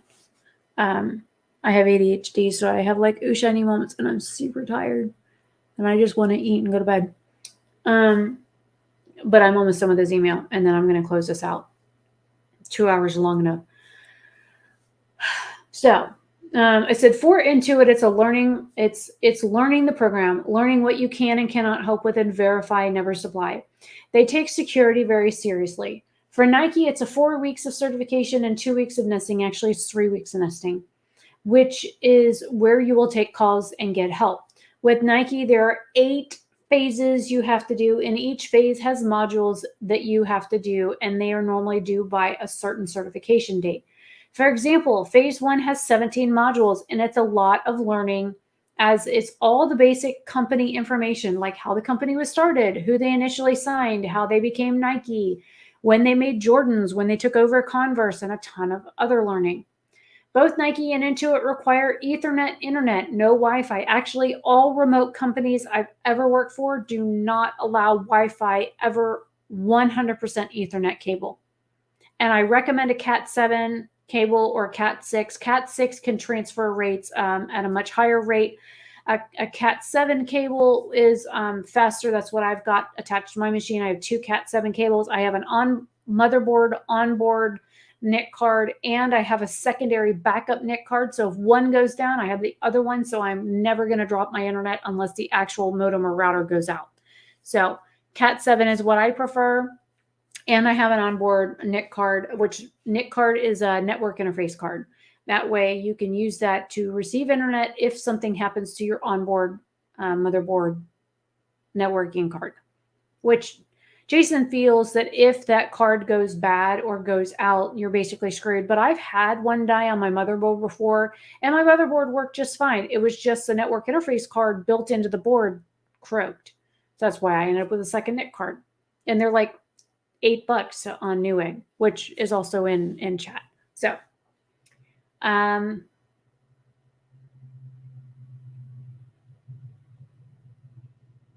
okay, so for example, phase 1 has 17 modules and it's a lot to learn, and it's all the basic company information. Oh yeah, I went over all that crap. My bad. Both Nike and Intuit require Ethernet internet, not Wi-Fi. Both require a PC with Windows 10 or higher and 2 monitors. Intuit uses a VPN to connect, whereas Nike uses a remote desktop called the SRW.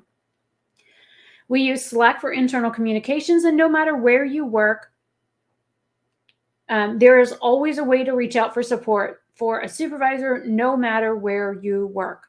Now, if you are used to using Salesforce, we use Salesforce for both clients.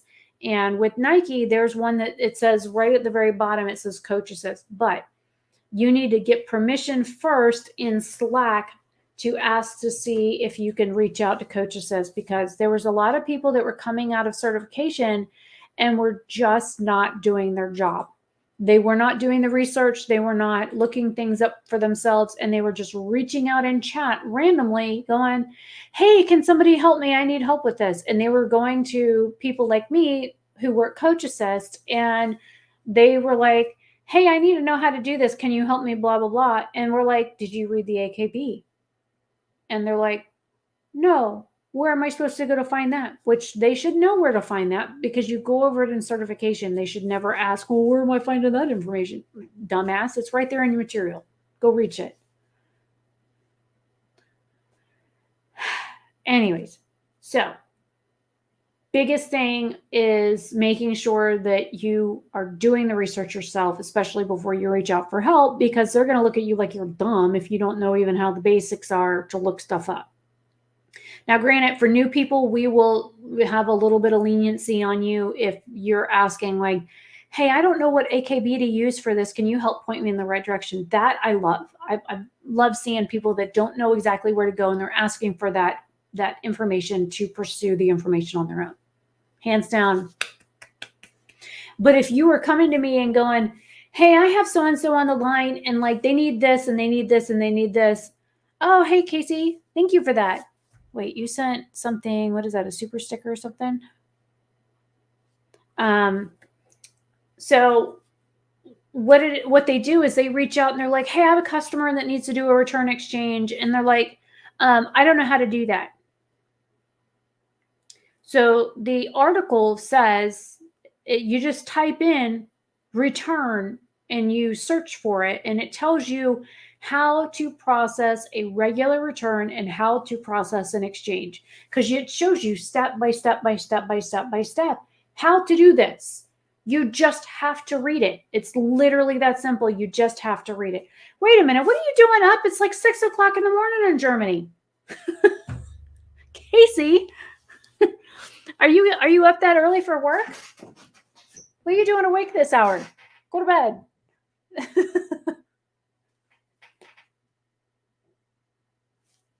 But hi. It's one of my channel regulars, sorry, that lives in Germany. So, but anyways, I usually try and include this email every month. I will send this email out to everybody that's new using my link to sign up for Live Ops, because I want my people to feel like they're not alone. And I want to make sure that you guys have the access to the information that you need, because when you first start working from home, you don't have the support. You're alone. You're confused. You're tired. You're like worn out. And then the thing is that most people don't take the time to research stuff, and you have to work for yourself.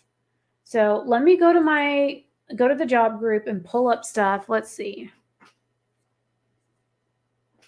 So Katie says, I'm a former elementary teacher, and I feel like a lot of these jobs are selling things people don't need or can't afford, and I just can't make money off people that way. I would like to work at home and actually help people and feel good about myself. I mean, I don't have to make like make a difference, but I don't want to feel scummy about myself.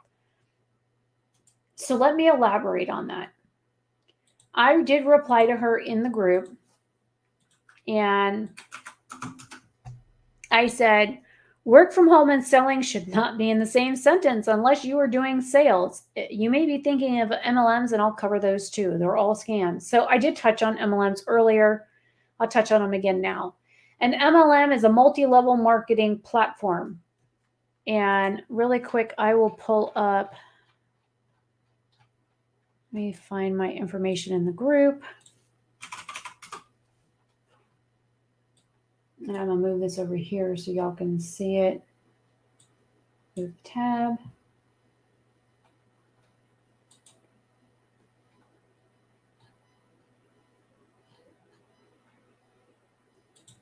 All right. So I'm going to share my screen again. Well, thank you, Casey. I appreciate that. I still feel bad about you being up this early, though, over there. Anyways, you got a job. You only have to work 6 months of the year, Ferner. The joys of living in Germany. Okay, so this is one of the posts that I posted on the group that shows what an MLM scam is. Let me zoom in a little bit so y'all can read it a little bit better on screen. So it says 10 signs an MLM is a scam. And this is actually a post I grabbed from somebody else, and I made sure to give her credit. And this talks about, all of the stuff that you can find for what an MLM is. And basically, it's the people that are like, hey, hon, I see you're a mom and you're stay at home, and would you like to earn some extra money? I have like the best thing for you. Or, hey, friend, we used to go to school together, and I have like the best opportunity for you. I think you'd be great at it. Those are called hunbots. Nothing but fucking scam artists. Okay, I'm going to grab this link and put it in chat so y'all have access to this. Whoa, that's not the link. Let me do this. All right. So there's the one. And then I have this one here, 15 most hated multi-level marketing companies right now. We've got LuLaRoe, Rodan & Fields, Herbalife, Advocare, Nerium, Monat. If you want your hair to fall out, use Monat. Juness, It Works, doTERRA, Amway, Primerica, Unique, Level, Nu Skin, Arbonne, and there's more. Let me open this on another link. That way y'all can, thank you for the donation, Casey. I'm going to put this, no, that page isn't there anymore, so we're not going to share that. Then there's this one. This just talks about a list of multi-level marketing companies. This is what MLMs are. So again, you've got your Mary Kay, your Melaleuca, which I've done both. Here, let's go down the list and I'll show you all the mistakes that I've made. Okay, my dad did Amway Global. They also have other like Quickstar. They have like offshoots for it. Then you've got Avon. I started doing that for the neighbor when I was like 11. I've done Beachbody. Let's see, my neighbor did doTERRA. They also did Young Living, which is another one of those oil businesses. Then you have Herbalife. My brother did that. Then you have Legal Shield. I lived with some Mormon people for a while, and that's what they sold was Legal Shield. It's all a scam. Then you have LuLaRoe, which is like that clothing company that they just can't sell their shit because it's crap stuff. Then you got Mary Kay, which is formaldehyde skincare. And then you got Melaleuca, which their products actually work really great. I really kind of like their stuff. So I've done that. Let's see some of these other ones. Pampered Chef. I've been to a couple parties for that. Scentsy. A lot of people sell that stuff. It's basically plastic waxy stuff. Then you've got, let's see, what else is on here that I've done? Oh, there's Young Living at the bottom. And then these are all the defunct ones. So you have Mona V. Dad used to do that. It went bankrupt a few years ago. But there's like a bunch of different ones. The Princess House stuff is an MLM. It's a scam. Unique is a scam. You've got Real-Time Pain Relief. That's an MLM. I used to do that. That's also a scam. You've got all those like candle companies. If you've ever done like gem candles or jewelry and candles, or like Scentsy, get a gem or get a ring candle or whatever, any of those like jewelry related candles, they're all MLM scams. Then that's something that Amber posted. Let's see, what else do I have on here for MLM stuff?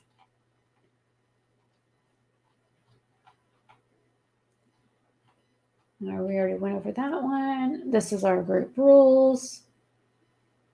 This is a job group. This is not a group to post your dead dog in. This is not a group to post your items for sale or scam or MLM or anything not related to looking for a job or offering a job or saying, hey, I saw XYZ was hiring. That's what this group is for. So, and we get a lot of like people, and then here's my actual post about the live stream. Whoops, that's not what I want to click on. I had to click on the actual see more. So this was the post that I wrote about tonight's live stream, so y'all can actually see it. So going back to the comments on here, again, I don't want to share anybody's name because this is a private group. You have to live in Central Florida in order to get into my group. So there's that. So the next question was, I don't really have any questions. I just really want to know when I can start. Well, if you do NextRep, you can legit start working for You can start certification for Teladoc on Monday, because I have certification classes starting on the 23rd, the 30th, and the 6th of November. So if you're looking to start like ASAP, nextrep.com, make an account, set up a marketplace coordinator call. Maybe you'll get me. If you want to put me down as a referral, go right ahead. Just, my name's on my channel. You can use me as a referral on there, and maybe they'll put you on my marketplace coordinator schedule, and I'll be the one to call you. You're like, hi, my name's Rebecca. I'm a marketplace coordinator here at NextRep. How are you doing today? So if I'm the one that calls you, if not, there's like 50 of us that make these calls, so you might not get me. Then there's another one that says, from Kim, she goes, I want to be in on this live stream. I just need to know how legit companies work and how to get in with them, what equipment is needed, who may provide it, and what sort of technology I will need, how they pay, and how often, and is there opportunity for growth. So that's the only thing I haven't talked about. So I'm a prime example of opportunity for growth for both companies. I worked as a 1099 independent contractor for NextRep, and when my last contract ended on September 18th, my operations manager had sent me an email and said, hey, did the marketplace call you and rehome you? And I'm like, no, I just figured NextRep was done with me. I just figured y'all didn't want me anymore, and I was done here. 2 days later, I get an email from my now boss going, hey, one of your supervisors sent us your resume and we really want you. And they're like, can you start Tuesday? I'm like, but my birthday is Wednesday. I literally went to training for this job on Tuesday, the day before my birthday. And then I did secondary training on my birthday where I followed somebody around for a couple hours and watched what they did. And then Thursday, I followed them again to make sure that I had everything down pat. And then I started making calls Thursday. So legit, I've only been a marketplace coordinator with NextRep since my birthday. But I honestly thought they were done with me because the only thing they had to offer was Teladoc and DRTV. DRTV is sales, and it's like $2.40 a talk minute. And there's like incentives if you do like upselling and stuff. And I'm good at sales. I just hate doing it because I feel cruddy because there's so much upselling that you have to do. Like, oh, well, you bought this, let me sell you this. And oh, you add that, you bought that add-on, let me do this. And here, let me push this at you. And then some of these people are on fixed incomes and they don't know when to stop shopping. And I would feel bad that they're spending their entire retirement check instead of paying their bills or buying groceries or whatever. I would feel bad because they're buying all this crap that they don't need. And I can't do that. I cannot live with myself as a human when I know that these elderly people are being pushed all this stuff, and I just can't do that. And that's just my personal opinion on it. Not that this is what's going on. I'm just saying that's how I view sales, especially sales with upsells. I can't do it. The other one was with Teladoc. Teladoc is a medical-based program where you are doing basic customer service, helping people set up their accounts, helping people go through and register accounts, or they can't get in to see their doctor, or they have billing questions, or their password needs to be reset. So there's a lot of that you do. Everything with Teladoc is scripted, but they also get people that call in for 911 related issues, and we're not 911. Why the hell are you calling me because you got a gunshot wound? Call 911, you moron. Like, what? That's what I would say. I'd be like, yo, dummy, why'd you call me? I can't help you. Like, you need a hospital, not me. So I don't think I do very well. Plus, they deal with it on occasion, like mental health related calls or suicide calls. And I have a really bad habit of popping off at the mouth. Somebody was to call me and be like, I think I'm going to kill myself. I'm like, how are you going to do it? Do you need some ideas? Let me tell you what didn't work for me. Because I've been suicidal. I've tried to commit suicide more than 15 times in my life. You know, after I was abused as a child, I don't know how many times I tried to kill myself, and I couldn't get it to work. I tried stabbing myself in the arm. I tried falling off the roof. I've tried overdosing on pills. I've tried electrocuting myself. I have yet to kill myself by myself. Now, my ex-husband, congratulations to him, because he was actually able to kill me because I ended up having, well, the hospital kind of helped because they gave me a medication I was allergic to that I didn't know I was allergic to, and they killed me in the hospital, technically. But it was because of my husband that I was in the hospital to begin with, and that's how I died. So, but every time I've tried to off myself, I can't do it. So I'm not the one to call when you think that you're having a mental breakdown, because I'm just going to tell you to do it. And I'm not going to mince words about it. I'm going to be like, so why are you calling me? Just do it. But I do know, after working with codependent people and working for some mental health places that I have done in the past for abuse victims and whatnot, with some places in Lake County. And I used to run a codependency group there with one of their facilities there called LifeStreams. And in that class that I ran with another instructor, we were supposed to teach them how to stop being codependent on a person, a product, an individual, an item, or a method that they're using. Codependency comes in a lot of different ways. There's different ways that people cope with codependency. Sometimes it's people, sometimes it's an object, sometimes it's drugs, sometimes it's food. Just depends. I can do that. But I know from doing that when you call somebody because you're suicidal and you tell them, I'm thinking about killing myself, it's their way of reaching out for help. I understand that. I can rationalize that in my brain. I know that this is their cry for help. And sometimes if you do not help them, they will kill themselves. And I want to be very clear about that. I'm not for somebody taking their life. And I can't take mine because I think of all the repercussions my death would cause. My other half doesn't know how to log into our mortgage, doesn't know how the bills are paid, doesn't know how to log into any of the banking stuff other than his side of the account on his phone, doesn't know where any of our bills are, doesn't know the Wi-Fi password, doesn't know where to find the piece of paper with the Wi-Fi password on it, doesn't know where the tax forms are, doesn't know where the deed to the house is, doesn't know where any of the legal documents are in this house, period. Doesn't know the number to call the vet. doesn't know what medications the animals are on or when they're supposed to take them or how often they're supposed to take them. He doesn't do any of that stuff. He doesn't know how to manage any of that stuff. If it was not for me, he wouldn't have any idea what to do. So even though I may have suicidal thoughts and tendencies, my number one thought is, well, if I die, it's going to cause issues for this person and this person and this person. And then I feel like I'm putting somebody else out. And being the Libra that I am, I can't do that. I physically cannot make somebody else's life worse by ending my own. It may stop my problems for me. Maybe the best decision that I've ever made by stopping my problems for me. But by stopping my problems for me, it creates problems for other people. So I'm not the best. Uh-oh. What's my video doing? Hello?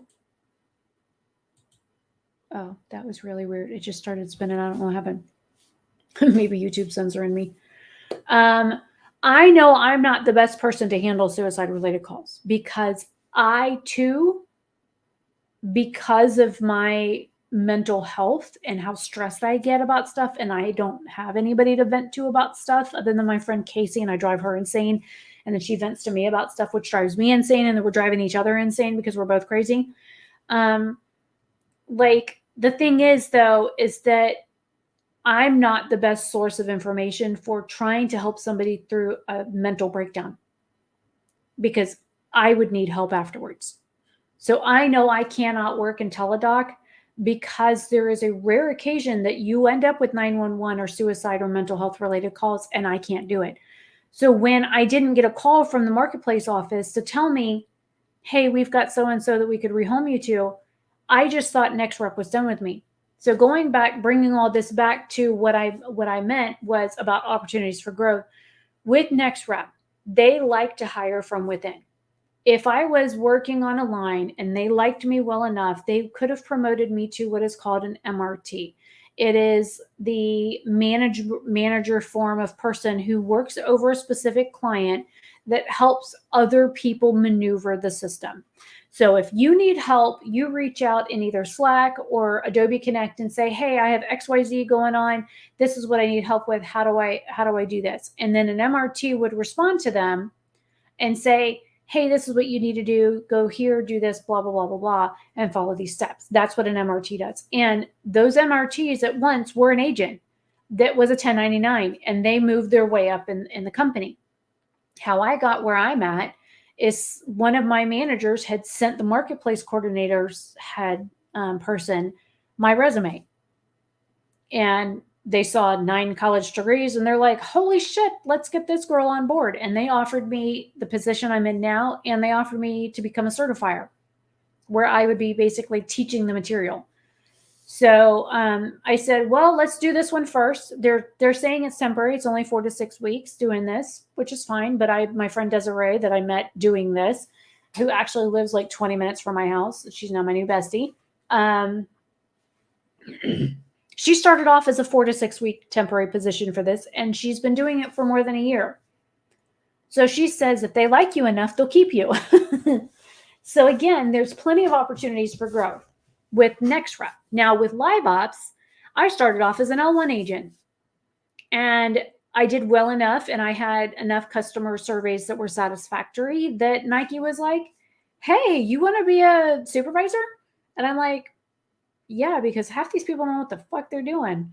So I would be happy to help guide people do their job. And my friend Rajwant, like I said earlier, just got approved, even though she turned it down, she got approved to be a temporary seasonal ARA, but they require 40 hours a week and they need to have the availability to work anywhere from 7 a.m. to 2 a.m. 7 days a week. And she has a little one and she can't do that. So that's why she turned it down. But there are opportunities for agents that start off as a 1099 contractor to work for a higher position in the company. And an ARA basically is a manager for LiveOps. Now, I am an L2. An ARA is above that. You go from L1 to L2 to L3 to then ARA. Now, an L3 at Nike is Elite Services. Elite Services is like the creme de la creme for Nike. It's a very elite team that handles a lot of stuff for them, and they're seriously several steps above me. Like the way that they do things, the way that they handle cases and stuff like that is just the reach that they have and the capabilities that they have in the system to maneuver around things that I cannot do is just astounding. So they are the elite team for a reason. So my next step up with Nike would be that elite team. And then above that, if I stayed with Live Ops, it would be an ARA. So there's always opportunity for growth within these companies that you get in with, no matter where you work. So that's always another good selling point for working as a 1099 contractor, because you could turn around and be hired as a certifier or the art team with Live Ops, or an ARA or a W-2 position that they have at Live Ops. You would actually be working for Live Ops instead of as a contractor. So that is a really good bonus in my book. When you work a W-2 company, though, for some of the other remote companies that I've worked for, like I know, for example, like StarTech and Arise and stuff like that, their growth pattern for those kind of companies are not the same. They're hands down, NextRep and Live Ops beats them every time because of the actual opportunities for growth that you have in these companies and how you can move up if you do your job, follow the rules, do your research, document things well, and keep your nose clean and maybe help out others while you're doing it. That will outshine you for everybody else. And everybody's like, oh yeah, I know who that Rebecca chick is. She helped me with X, Y, and Z. Thanks, Casey.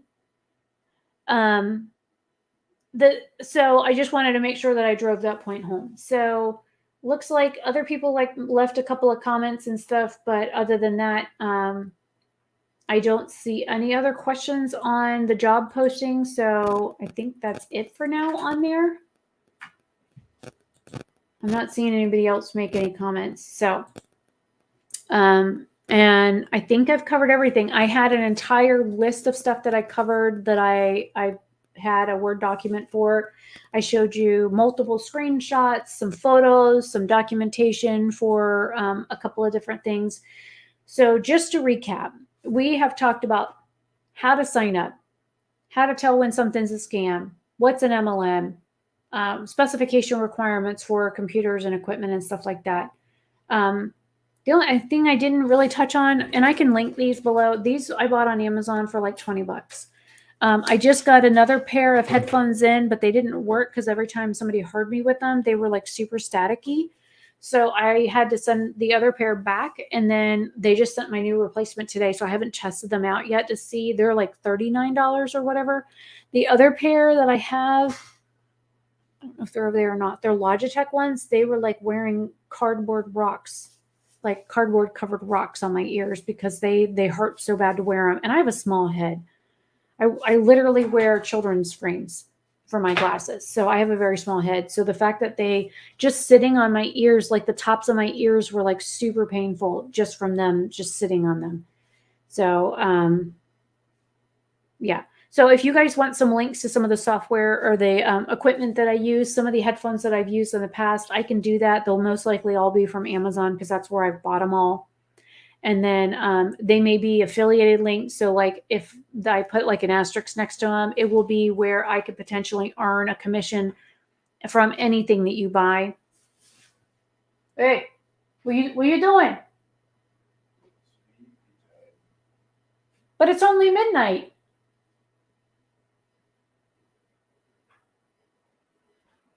He's going to bed.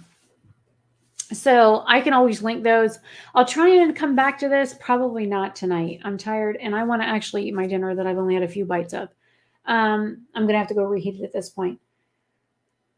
So probably tomorrow before my cardiac stuff that I have to do for the doctor, I will try and sit down and do timestamps for this so that y'all can like jump to different points because I kind of did go all over the place.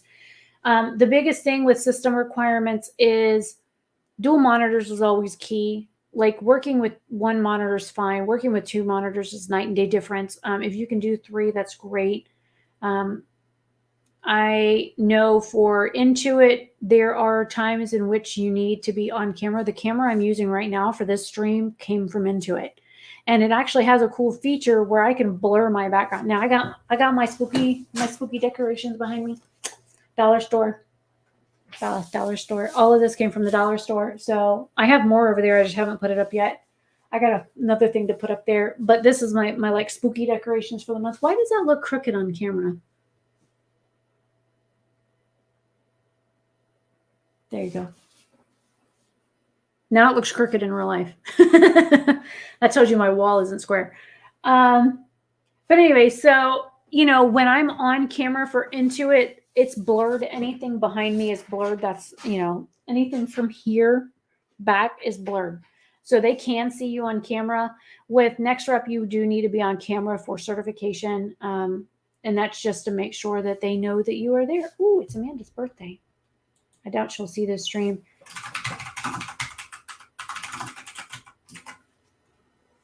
So it's my friend Amanda's birthday. She has a YouTube channel too. She doesn't post on it much anymore though. She's in Montreal in Canada. She's my friend. We actually met through YouTube. We've been friends for like several years now through YouTube and on Facebook and everywhere else. So she's awesome. So I will, let's see, we went through technology, pay, schedules, certification, nesting, supported production, growth, how to sign up, tech requirements, what to expect.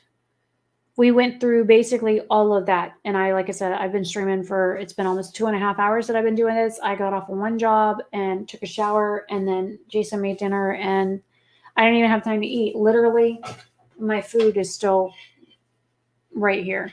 So I've eaten some of it in between takes and whatnot, but it's kind of hard to eat when you're trying to talk and nobody's really said anything to me in chat. So I haven't really had any questions to like stop and read to put food in my face. So y'all better appreciate this fucking video is all I got to say.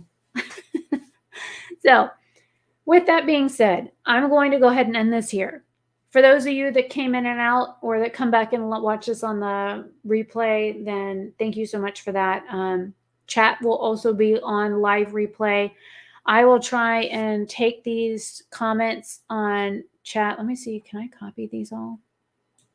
Let me see. Can I do that? Hang on. Blank. Paste. Yes. Okay. So let me save this for anything freaks out.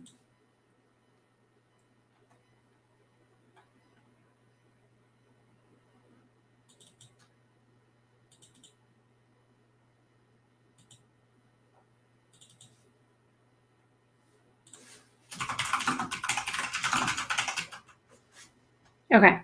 So I can actually save the chat from the live stream. So that way, when I go to edit the description box on everywhere except for Twitch, because I can't edit there's no description box to edit.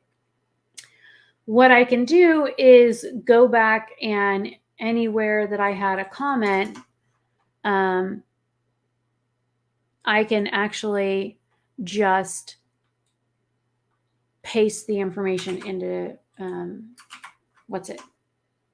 So I'm going to make sure that I have to like copy all this stuff down.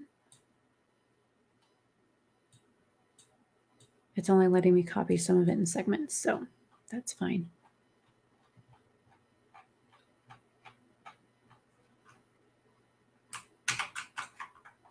Let's see if this is all of it. No, it's only giving me, it's only like copying some of it. So I have to copy each of it in segments and whatnot so I can save it. So I'll work on that. You guys, thank you for those of you that came. If you didn't ask questions or whatever, that's fine. Leave your questions in the comment section down below. That way, when I do get questions or whatever, I will try and come back and answer them. Links to everything once I get done, once the live stream renders and whatnot, I will have a chance to go back and edit that so that I can leave the information for you guys in the description on like YouTube and whatnot. So The links to like Newegg and signing up for Live Ops or NextRep or any of that kind of stuff, I'll have to go back in and edit as well when I have a chance to do like the actual timestamps and whatnot, because I'll have to like rewatch this and like put timestamps in for the different segments that I covered.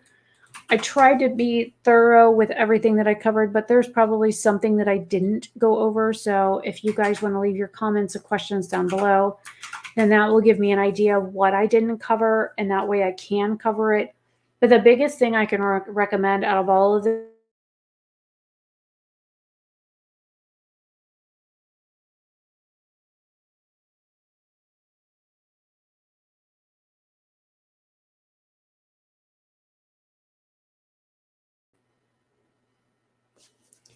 so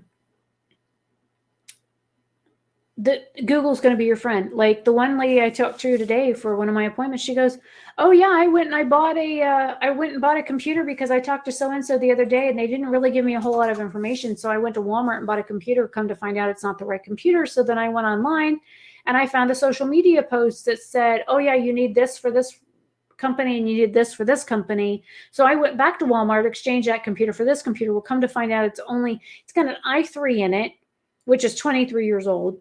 And the Intel Core i3 was designed 23 years ago. So it's a really old processor. Her computer had like 1.9 megahertz or 1.9 gigahertz and 2 cores. So her computer was running at like 5, a CPU speed of 5. I'm like, ma'am, you got robbed. How much did you pay for that? So she went on Amazon and was shopping on there for like computers and whatnot. So she found a couple that she could actually buy. There was a laptop that was like $200, and she found 2 Dell desktops that she could buy and a refurbished one.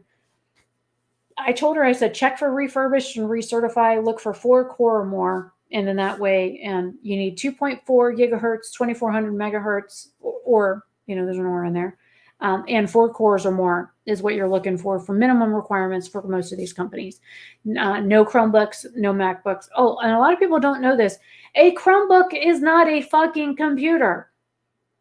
It is a Chrome OS. It is not computer. It's 100% fucking Google. It is a tablet.